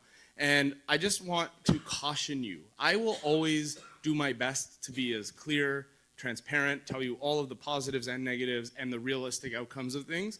But a lot of ads I see and a lot of things I see, people are promising things that are not true. They're not disclosing real costs, real risks. They're not disclosing actual stuff, right? So when I see ads like this, I just feel the need to at least warn. There's a lot of mistakes here. Number one, it says only 5% down payment. If you read all of my slides, I say up to 95% loans. Anybody who tries to guarantee you that you will be at 5% down is lying to your face. Because CMHC, every file goes in for an adjudication. It is done by a human being. It should be done by science. It should be done by pure math. But we have seen where everything works, and for some reason that file doesn't get 95%. Just because that mortgage person or the file of the day is in a bad mood or something like that. Or we've seen it where that person's only ever done files in New Brunswick and they get handed a file for Calgary, they have no idea what they're doing and they screw it all up. Now, most of the time we can appeal those, but there is never anyone that can guarantee you a 95.5. I will tell you that all of our deals will get 90-10 or better, and with about a 98% confidence, we'll get to 95.5. But I cannot guarantee it, because we have had random files come back at 93% or 92 or 94, and there's no real reason. Like the builder, the person will say, yeah, all the numbers make sense, but the loan just feels too big, right? Now, as I said, that doesn't happen 99% of the time, but I will never write in an ad only 5% and tell you it's guaranteed. And anyone that does is lying to you. It doesn't matter how good the debt service is, it doesn't matter how strong your portfolio is, it's a human factor that's outside our control. What I can tell you is it's not going to come back at 80% or 85%. It's going to be 90-10 or better, and it's going to be much closer to 95.5 or 95.5. Especially because we don't do any deals that are at 110 debt service. We aim for 115 or higher, which means it's very hard for CMHC to argue against our numbers since we're adding so much extra buffer. How are we doing that? By not getting deals that are too expensive. That's the key. Number two, it says new program financed by the Government of Canada. That is wrong again. Number one, this is not a new program. Number two, it is not financed by the Government of Canada, right? It's individual lenders, it's banks, it's lending funds, it's insured by CMHC. CMHC is owned by the Government of Canada. There's another one. Interest rates as low as 2.8 to 3.5%. That one I can definitely tell you shows me these people don't know anything. Because 2.8 to 3.5% is the insurance premiums. That's, if you go on CMHC's website, depending on how many points you get, the insurance premium is from 2.8 to 3.5%. So this shows me whoever made this ad went on CMHC's website, doesn't have the reading comprehension of a grade 6 level, and put an interest rate in here that's actually an insurance premium. They also spelled amortization wrong, which I'm not as worried about. I make spelling mistakes all the time. But why am I taking the time to show you this? Because whether you buy a building with us or not, please be careful, right? Lots of people promise things and they're not experts. I like to think I know a lot about this program, but I make mistakes every day too. But I will never, ever guarantee someone 5% down. I will never tell someone that their interest rate is 2.8 or 3.5%. I'll never tell someone they're getting a loan from the Government of Canada. So my point is, if someone can make 4 or 5 errors in a single ad, can you trust them with a multi-million-dollar investment, right? And make sure you ask these questions when you're talking to someone. And other than that, I think that's it. That's the whole shebang. So thanks, guys.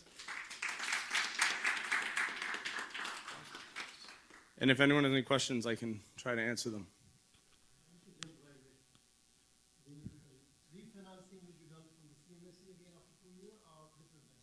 The question was, sorry, we have guys online, so I repeat the questions.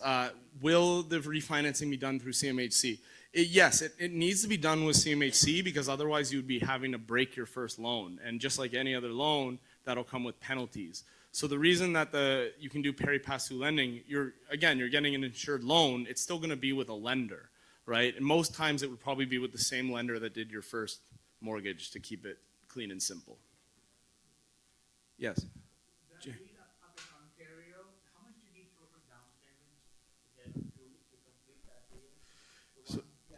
So that one you need about 191,000 down deposit. So then it says there's a rebate and all that? The rebate's after closing though. Yeah, so you need the capital, but you'll end up in a net. So you get back 144? After closing, correct. Now, obviously, just to clarify, because again, I like transparency, Ontario has land transfer tax and other fees on closing, so those won't be 144K, but land transfer tax on 4 million is probably like what, 60K, something like that. So in reality, half of your HST rebate's going to land transfer tax, which doesn't exist in Alberta. So this would get you a lot further in Alberta. That's what you're saying. Yes, absolutely. But not everyone invests only on dollars and cents. Some people have a need to be close to an asset, whatever. I'm not talking about me. I buy a building in New Zealand if it was the best. But there are people we talk to who just can't understand Alberta, and that's fine. So we offer the best we can here. And we say your ROI will never be as high, right? And you're going to have more costs. You're going to have to do the landlord-tenant board. The only nice thing is new buildings are exempt from rent control, but that doesn't solve the tenant not paying and getting 20 months to evict. But if you want Ontario, you have Ontario. So when is the closing and what's the time frame for the build-out on this? This would be closing summer 26. So basically 13 months from 14 months from now. And the payment structure for deposits, let's say someone buys it today. Yeah, for the most part, all of our deals work the same way. 10,000 with the offer, and then on firm, the full 5%. So, okay, so then, okay, and then the final, the rest of the money? After firming up, after 10 days. Right, but no, but on closing, I mean, you need the balance 200,000, right? No, you need the balance to 190 after 10 days. Or you the whole Correct. The CMHC is not going to approve your loan unless they see the deposits in. It's part of their, 200,000 required. well, to put in perspective though, when most people buy a pre-con, they have to put 20% down, right? So it's 5%. The thing is, you need that money anyway for CMHC to approve. They're not going to accept your file unless they see that deposit. No. Correct. And the builder needs that deposit too. That deposit's in trust, but they're borrowing against it to construct, just like any other builder does. So in Alberta, what is the minimum one can purchase with for a 5 or 10? What do you have Sure. minimum? Do they have to put the money in? Question is, what's the minimum kind of in Alberta? The smallest projects we have right now will be around 1.6 million, 1.7 million kind of. So you're looking at around 75, 80,000. And how many units?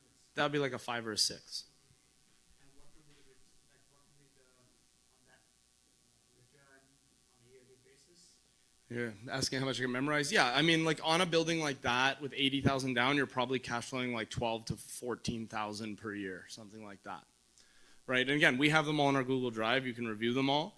One thing we do as well, all of our stuff is formatted the exact same way. So on the right side, you'll see the eligibility and builder stuff, right? Now, some of this was blank because we're just using it. It's not the real one. It's just one for the slide.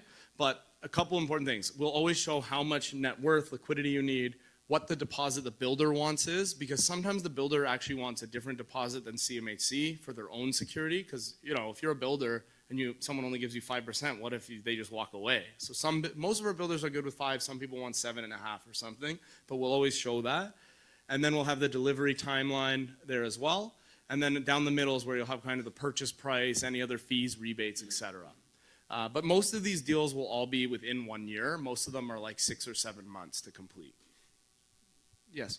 This plot that is I think condo town, right? Correct. This is a condo town. What is the reason to be in the condo town rather than the main house? My guess, I'm not the builder, but my guess would be that originally they planned to build this for sales.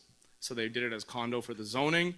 And then when the market changed and MLI became an attractive option, it's very hard to change your zoning on the fly like that. So they kept it as condo. But what they did is MLI will only allow you to do it with condo if you own the whole condo corp, because they don't want other people that could affect the budgets and other stuff, right? Makes sense? So they broke it up into individual condo corps per town block. So it's a condo, but you own the whole condo. Materially, it has no impact since you're paying your own self the fees. Sure. Affordability. Who will decide the affordability of the clients? I mean, the government will decide the clients, or? So yeah, so I see, this is why I hammered that point at the beginning, to make it 100% clear. The affordable rent is set by CMHC per neighborhood. They set what the maximum rent you can charge is. In this town, it's about $1,100, right? Or closer to $1,050, let's say. But you are picking the tenants. They are market tenants. It's just that they can only be charged that much rent. Yes. Once you buy it in a corporation, do you still have to give personal guarantee Question is, when you buy in a corp, do you still need to give personal guarantees? The answer would be yes, because the personal guarantee has nothing to do with the ownership entity. It's to make sure that you have some sort of consequences if you royally screw up managing the building, essentially, right? When I buy it right now from you, and it's being under construction, what percentage guarantee do I need to give? Yeah, so that's actually for the lender to decide. So CMHC allows for limited recourse loans. Now, what you'll generally see, there's two, we're getting way more into details now, but there's two types of lending with CMHC. There's construction lending and there's mortgage lending. Some of our deals are construction, some of them are mortgage. Regardless, during construction, it would be 100% liability because construction is considered a riskier activity, and it's also where people could very easily commit fraud, right? So they want to know that if you're screwing around trying to just steal money under construction, that you're on the hook for it. After a building is completed and stable, usually that would drop to a 40% exposure, and then over time it could drop to maybe 25 or 20% exposure. But The lender decides how much guarantee is that. correct. So lenders like banks or? Correct. Most of the lenders that do this are specialized funds that do MLI Select. It could be institutional banks, but generally the institutional banks only look at this stuff like north of 50, 60 million. So for the small projects that we do, it's usually these special funds. Like the biggest ones are CMLS, Peak Hill Capital. We work with ICI Group, First National are kind of the main players in the space. And we have different lenders that like different types of projects. We have very good direct relationships with lenders, which the biggest thing here is, you know, a lot of people just sell you a building and say, figure it out. We're trying to make sure the whole process is managed from end to end, right? And the biggest challenge in the process is actually the lenders, because their appetite changes depending on how much money they have versus how much lendees they have, right? So one week they're begging us to bring them business, the next week they're acting like the pretty girl in school doesn't want to talk to us. But we always have a deep list of lenders that we can always get the deals financed with. In general, small deals are the most challenging because lenders don't, if a lender has to do the same work to lend $1 million as 10 million, they're making 10 times the money with the same amount of work. So they're always going to prefer bigger files. But we have lenders that will do any size deal. You're just not going to get as good of terms on like $1 million loan as a $5 million loan. What are your fees? My fees? Everything's built into the pricing. So this is like a real estate deal, 2.5%, when we sign the agreement of purchasing. Yes, we offer 2.5% co-op for the buying agents. So the total fees are 5%? It depends on the file, but we offer 2.5%. On the deposit or the price? On the price. Correct. We have no problem talking about that either because, We just want to know the rate. yeah, absolutely. If you're buying a 1 unit, it's 5% approximately. Yeah, it might be somewhere in that range depending on the deal. What's important is that the numbers can work, right? If a deal is tight, like Ontario deals, they might be lower because I'd rather not make money or make less money and make the deal work at 5% down. Where would it be included in this budget? We don't break it down in a pro forma. Just like a pre-construction investor doesn't see it on a price list, right? But This deal over here, we get how much again? 2.5? Ontario is 1.5%. Alberta is 2.5%. How much the commission for the co-op? Just calculation. I'm not doing myself. I don't know, 45, 50, something like that? That can they come off something, but agent bought it themselves, we come off the total down payment at the back end. At the back end, yes. So that's the other big thing. And we can, if it's an agent buying, we can also pay it more creatively to avoid taxes. I can, like for an agent, we can pay your commission directly into the operational account of the business as like a consulting fee or something. And that, again, it's great. These are great opportunities when you're an agent because you're essentially ending up owning a building with 2.5 or 3% down. Alberta is 2.5. Correct. So if you're putting in 80, 90, then you get About half of it. how much is the price point usually in Alberta? We have projects from 1.5 million, as I said, up to 50, 60 million dollars. And it just depends how big the project is, right? But again, and the reason it's a little tighter in Ontario on the commissions is because the deals don't have as much wiggle room in them because the numbers, it's harder to make them work. Oh. Yeah. Biggest you're dealing with this. How long they are in business?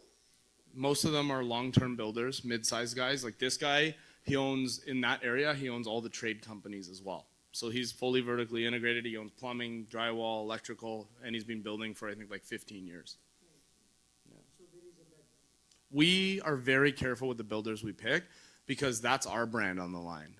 And also, we do a lot of work. If a building can't get built, we don't make any money. No one makes any money, right? So the other element of that I didn't even get into, when CMHC looks at the file, they do a full background on everyone involved, right? So if they see a builder who's only ever built one house and then he tries to build a 300-unit apartment building, they're gonna be like, this doesn't make any sense. Same idea on the management side, which is why we have property managers we recommend, because if you are in Ontario and you're trying to buy a 10-unit building in Edmonton and you've never even managed anything, they're not going to approve you. Because how are you going to, A, you don't have any experience, B, how are you going to get on a plane and fix the plumbing? So they want to know you have a local property manager with relevant experience. So they check on the builder, they check on the property management. Yes. Do we have any commercial units? We have buildings with commercial. For CMHC MLI, you can have a maximum of 30% by square footage commercial and a maximum of 30% building value commercial, because this program is really designed for residential, but obviously there's lots of buildings where you have ground floor, that sort of thing. So I'm a big fan of those because normally if you buy commercial, you're looking at, 65% loan to value, 70% loan to value, whereas when you do it under MLI, they'll blend it. So they might give you 75% on the commercial and 95% on the res, and you end up with a blended of 10% down, which is unreal. So like we have a building right now, we're just papering. It's 32 units in Calgary with about 10,000 square feet of main floor commercial. Half of that is already secured by a daycare operation. And the building's cash flow is crazy good because commercial prints, but the net deposit is 9.8%. And it's like, where else on earth can you own a building that has it's almost 30, it's literally 30% on the nose commercial, and you're only coming up with 10% deposit. Like, that's unreal, right? Some people don't like it because, oh, now I have to do 10%. I'm like, yeah, but you're owning all this retail space that would have been 30% down otherwise. Yeah. Oh, sorry. Let him, yeah. Sorry? Alberta? We have tons of in Alberta. Yeah, yeah.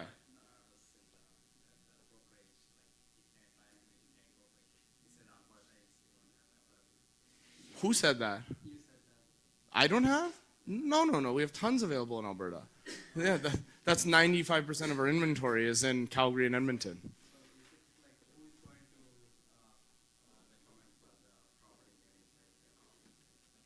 We have a mandate with a good property manager for both Calgary and Edmonton where they've given us a preferred rate. You're not obligated to use them, or your clients are not obligated, but we think we've chosen a good one that makes their life easy. They don't have to think. They can just go, and it's about 2% cost below a normal property management, right? If they don't like that option, they're more than welcome to do their own research and hire their own property manager.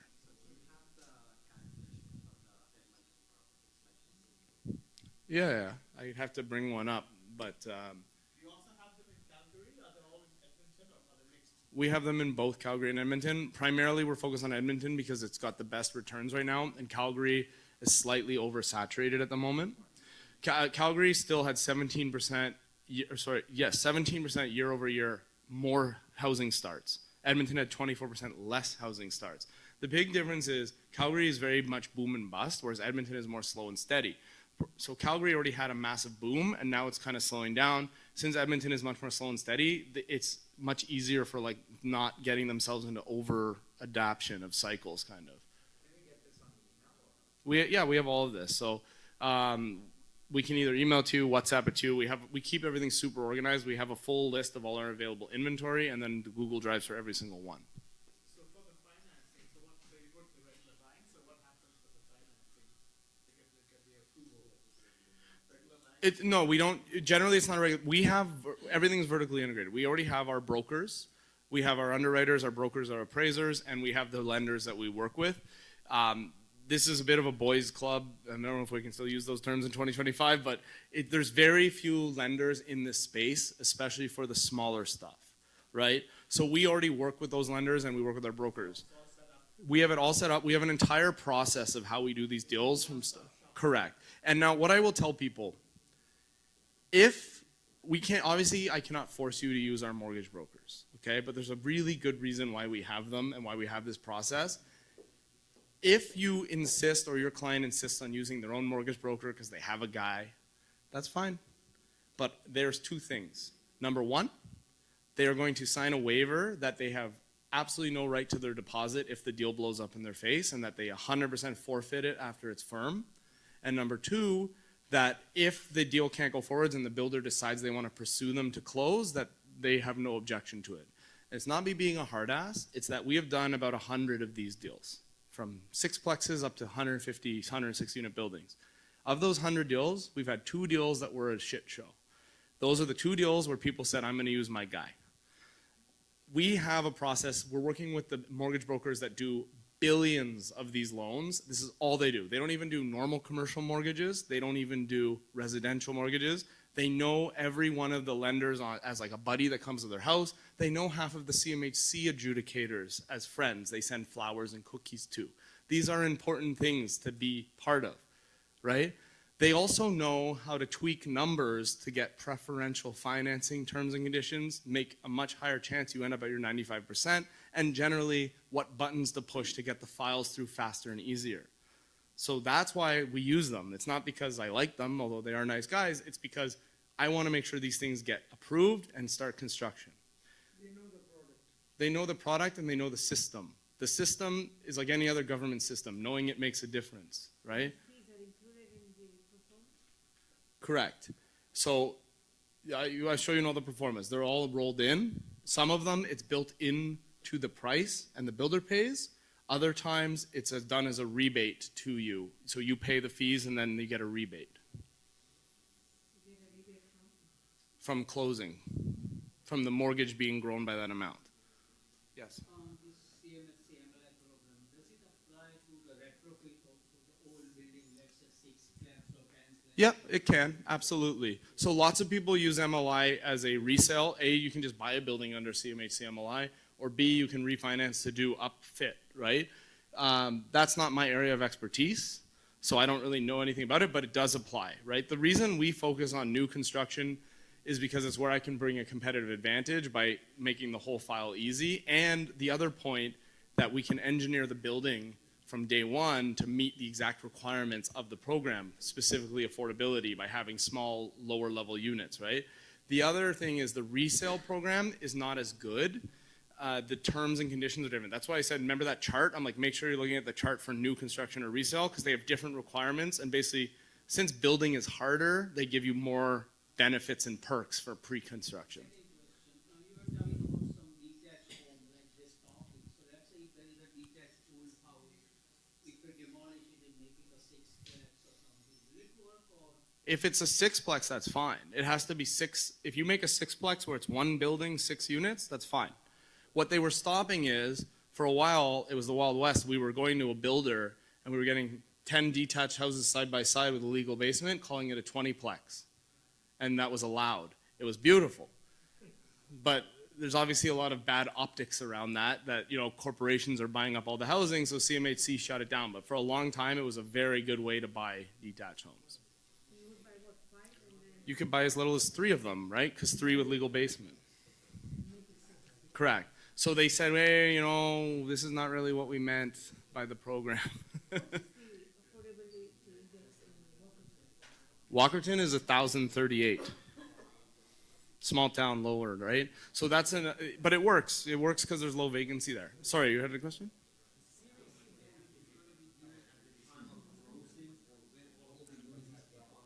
Great question. So the question was, will the loan be given at the time of closing or when the units are occupied? So what you're referring to is called rental achievement. Okay, so if you look back on that slide way back at the beginning, which I'll try to go to.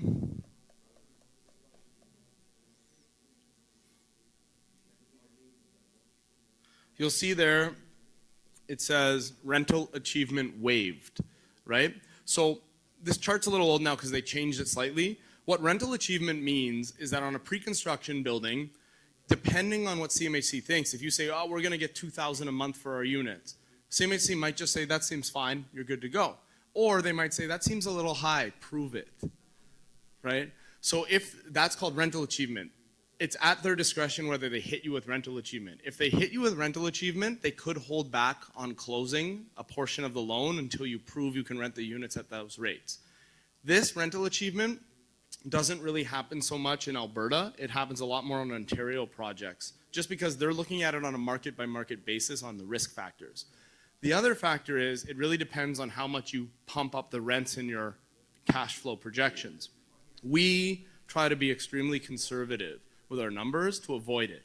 We have not been hit with rental achievement on any of our files, except for one file that was in a small town between Edmonton and Calgary where we already knew it was going to get it. Because that town, part of their rental achievement is they look at the 5-year vacancy, and 5 years ago that town had 20% vacancy. Now it has like 3% vacancy because there was like a massive new plant that opened.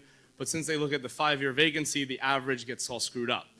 Buyer was happy, we told them in advance.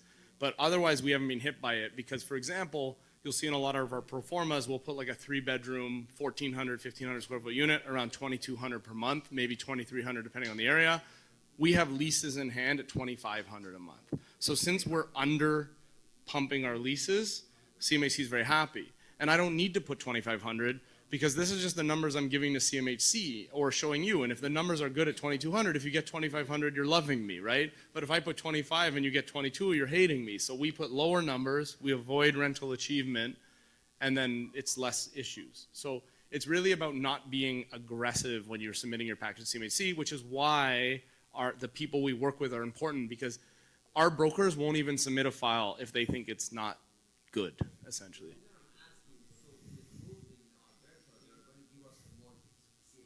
Correct.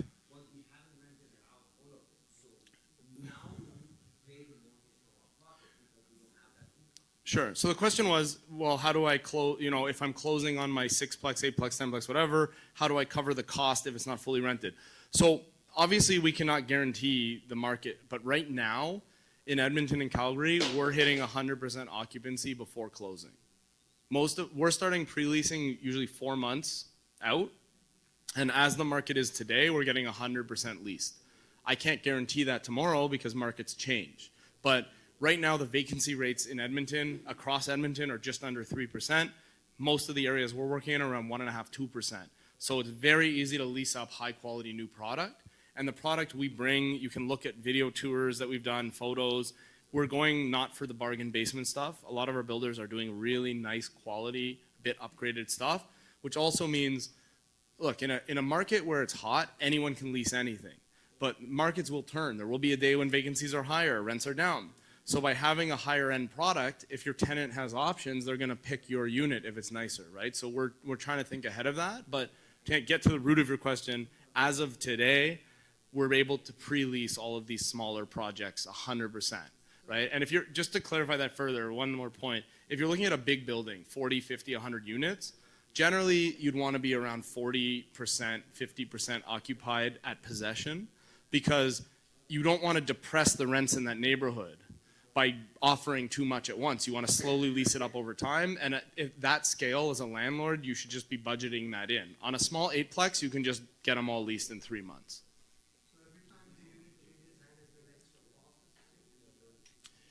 In Alberta, so with our preferred property management, we've built into the base price that they're not charging any commission fee. But if there's another agent involved on the other side, they would have to pay them the half month's rent. So the construction, building construction, how, let's say if it is not rented, then CMHC give you some time for the closing or delay the closing? No. I mean, look, this is a commercial investment. It's your risk if the market shifts, but there's really no scenario where you're going to be sitting with a totally vacant building, right? I mean, that, as I said, as of now, we're hitting 100% occupancy at completion. I will not guarantee that because markets change, but for a market to swing from 100% to completely vacant would be a catastrophic change in the market, right? And most of these buildings, like a 6-plex, would probably be breaking even or close to breaking even with 4 of its 6 units in place. Because especially some of those costs that we budget are not costs you would have on day one anyway. Repairs and maintenance, replacement reserve, et cetera, those are all things that you don't really have to worry about in your first month or two if you're trying to get to a break-even cash flow, right? So it would have to be a pretty catastrophic situation to be losing money for the first few months on a 6-plex or an 8-plex or 10-plex. And also the prefabricated or mid-rise condominium is allowed for, I mean, is eligible for the CMHC? Yeah, CMHC doesn't really speak to the construction method. As long as you're building 5 or more units on the same title for the purpose of rental, they don't care. As long as it's built to building code, it's not their business. They just want to know the finances work. Yes.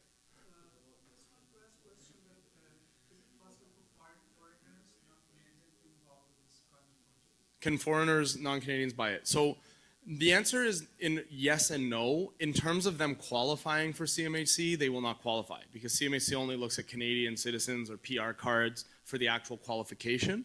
But they can own a minority stake of the corporation that owns the building. So, you know, you can put a few things together and figure it out. What I would suggest, what people have done is if you work with someone you trust, you have a Canadian partner, and if someone is a foreigner who has some assets and money, they essentially send them over to the Canadian partner and work out an arrangement, right? Correct. For what type of building do you suggest, like residential plus commercial? I mean, me personally, I will not buy anything less than a 12 unit just because, again, you're going to get better financing terms on a bigger building, but also going back to my whole thing about like managing a project, it's the same work for me to manage a 6-plex, to file the taxes, do the reporting, blah, blah, blah, as to do a 12. So if I'm going to take on the extra mental load because I'm very busy, I want at least enough of a building that it's worth my time. But not everybody can necessarily afford a 12, so most people are buying to their financial capacity. My opinion is you would buy the biggest building that you can afford within reason because you're going to get better terms the bigger you go.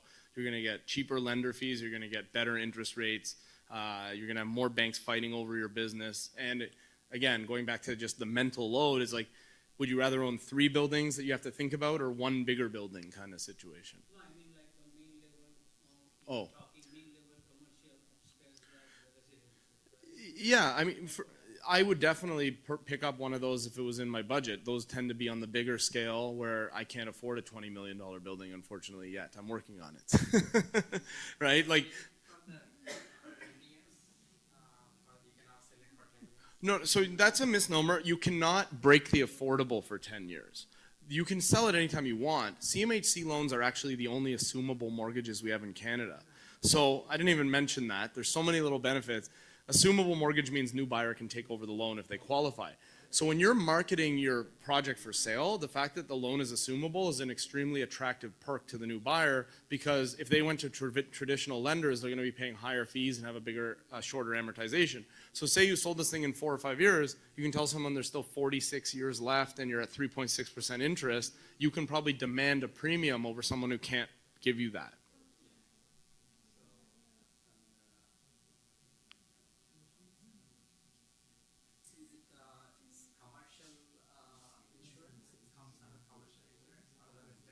You're talking about like your general building insurance? Yeah, it's just commercial building insurance, right? I mean, but you go to any insurance broker and get quotes. It's very typical rates. I mean, it's all new construction to the latest fire code, blah, blah, blah, blah, blah, so you'll get the best rates, right? Obviously, if you're getting into high-rise poured concrete, the insurance is lower than wood frame as well, but high-rise poured concrete costs so much money. That's really the only product we don't touch because the timelines and the construction costs are too high.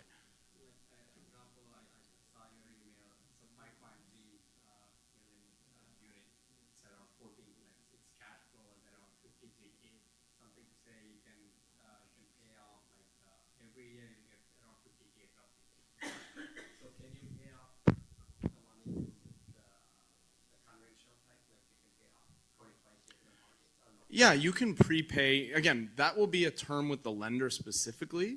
That's not a CMHC thing. So depending on your lender, they may or may not allow for prepayment terms.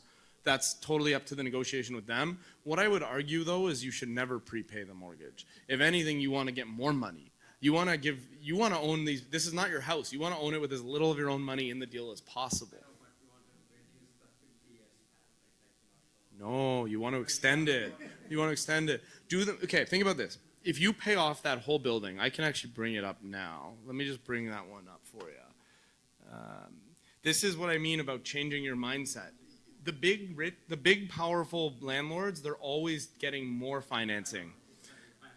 So let me do. Not for me, but my clients, so they can ask, they want to pay off their lease, and then, I know, but you as their advisor should advise them the opposite direction. So here's the 14-plex in Granville. Now this is a little bit of a different product. It's a 3-story town, so it's a little unique. You see it's got a 45-year amortization because a 3-story town, most of our 2-story towns, they have a basement unit and then an upper unit that's 2 stories. In a 3-story town, we do a double level and a double level. That way we technically don't have a basement unit, right? Because we call it a main floor with basement bedrooms, so we get a much higher rent.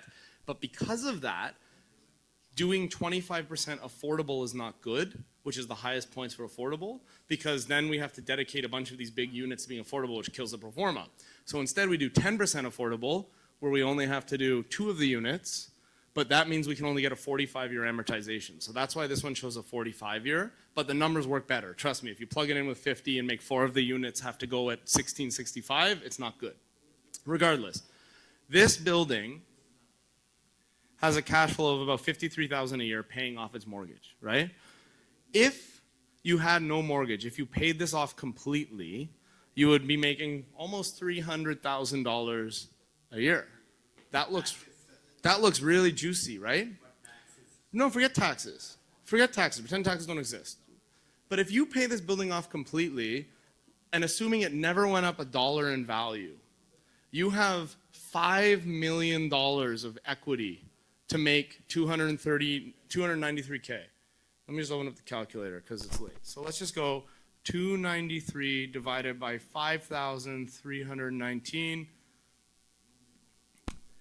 That's a 5.5% return.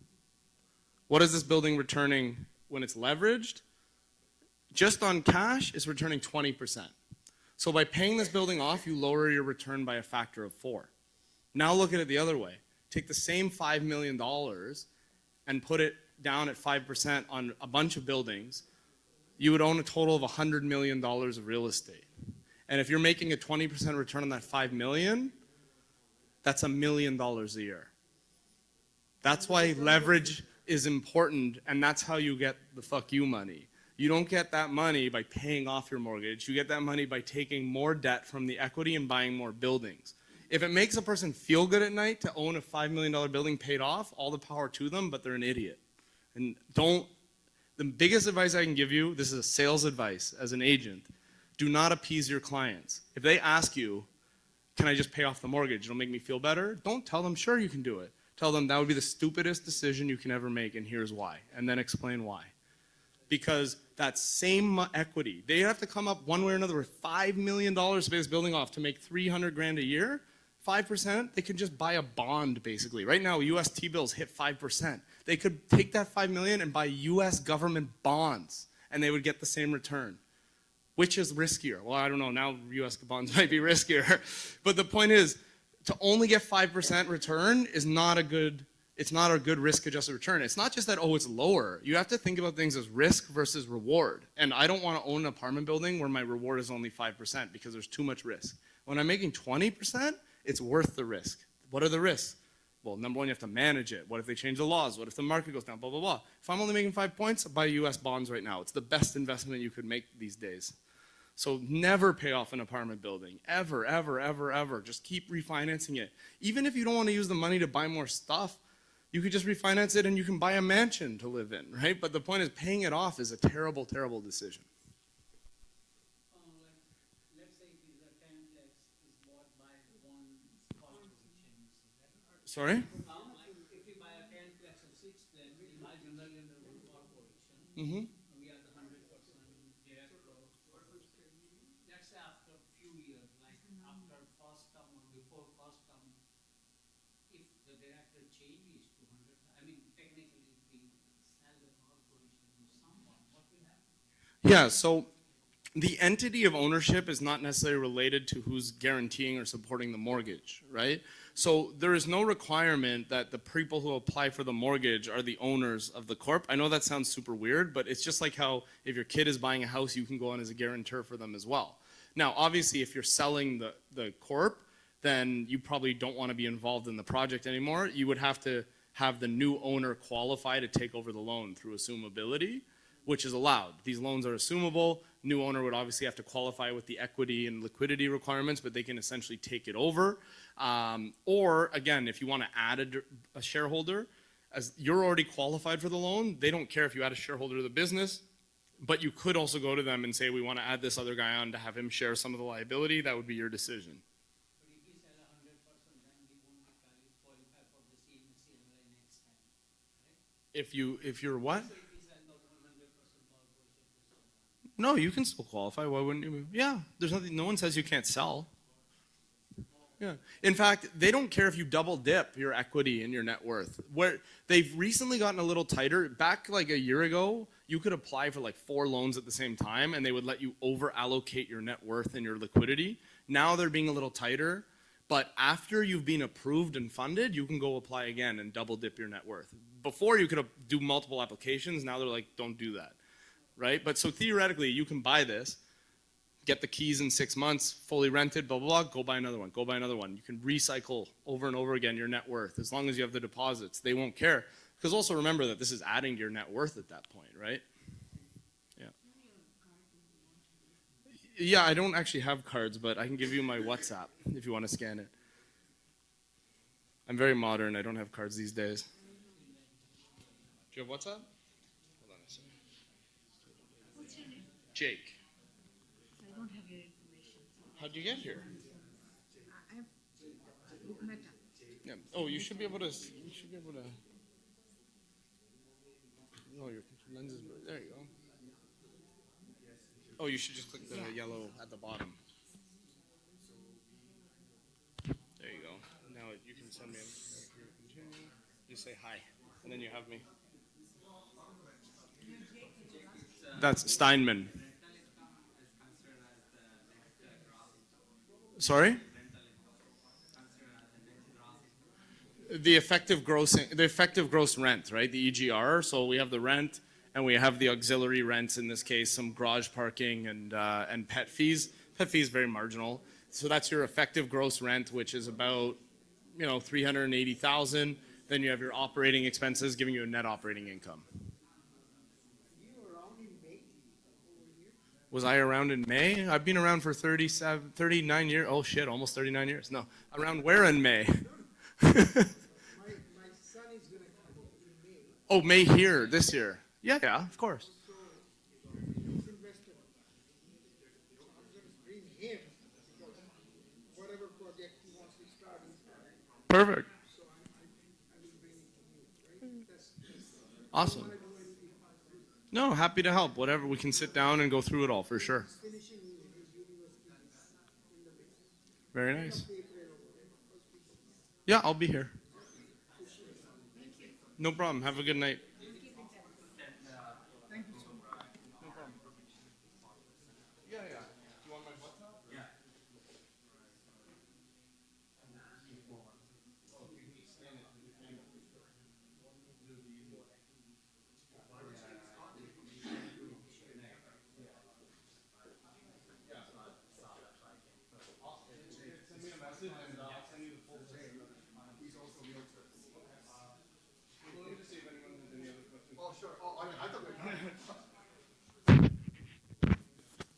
I'm in the same boat. Okay. The owner of the brokerage, okay, I'm the broker of record, okay, for Casimir Realty. Okay. The owner is a spark plug, okay? You and he talk the same language. I would like to have you and he, have a face-to-face. I'd love to. Absolutely. Let's set it up. Here, if you want to scan my WhatsApp. I have no idea how to do all that. I'll so show let you. do If you go, where's your camera? Oh, sorry, there's camera. Yeah, so if you open that up, you just click it. And then it should, there you go. Just say hi, and then I can send you any info from there. And you can save my name. It's Jake Steinman. Did I do that right? Yeah. Oh, 100%. There you go. See the gray hair? See the tired eyes? I'm getting the gray hair, and trust me, I'm tired all the time now too. Okay, so Yeah, so send me a message. We'll set up a meeting. Awesome. Thanks for coming. I guess I'll just shut off the live stream. And then, the camera's on. yeah, Is it recording the whole thing? yeah. I live stream it on YouTube, and then we put it up on YouTube after. Okay, Yeah, yeah. Well, if you could send me that and say, Lawrence, remember this? no problem. You know? We'll send it to you about a day or from now when we edit it up. Yeah, yeah. Great. Perfect. Well done. Thank you.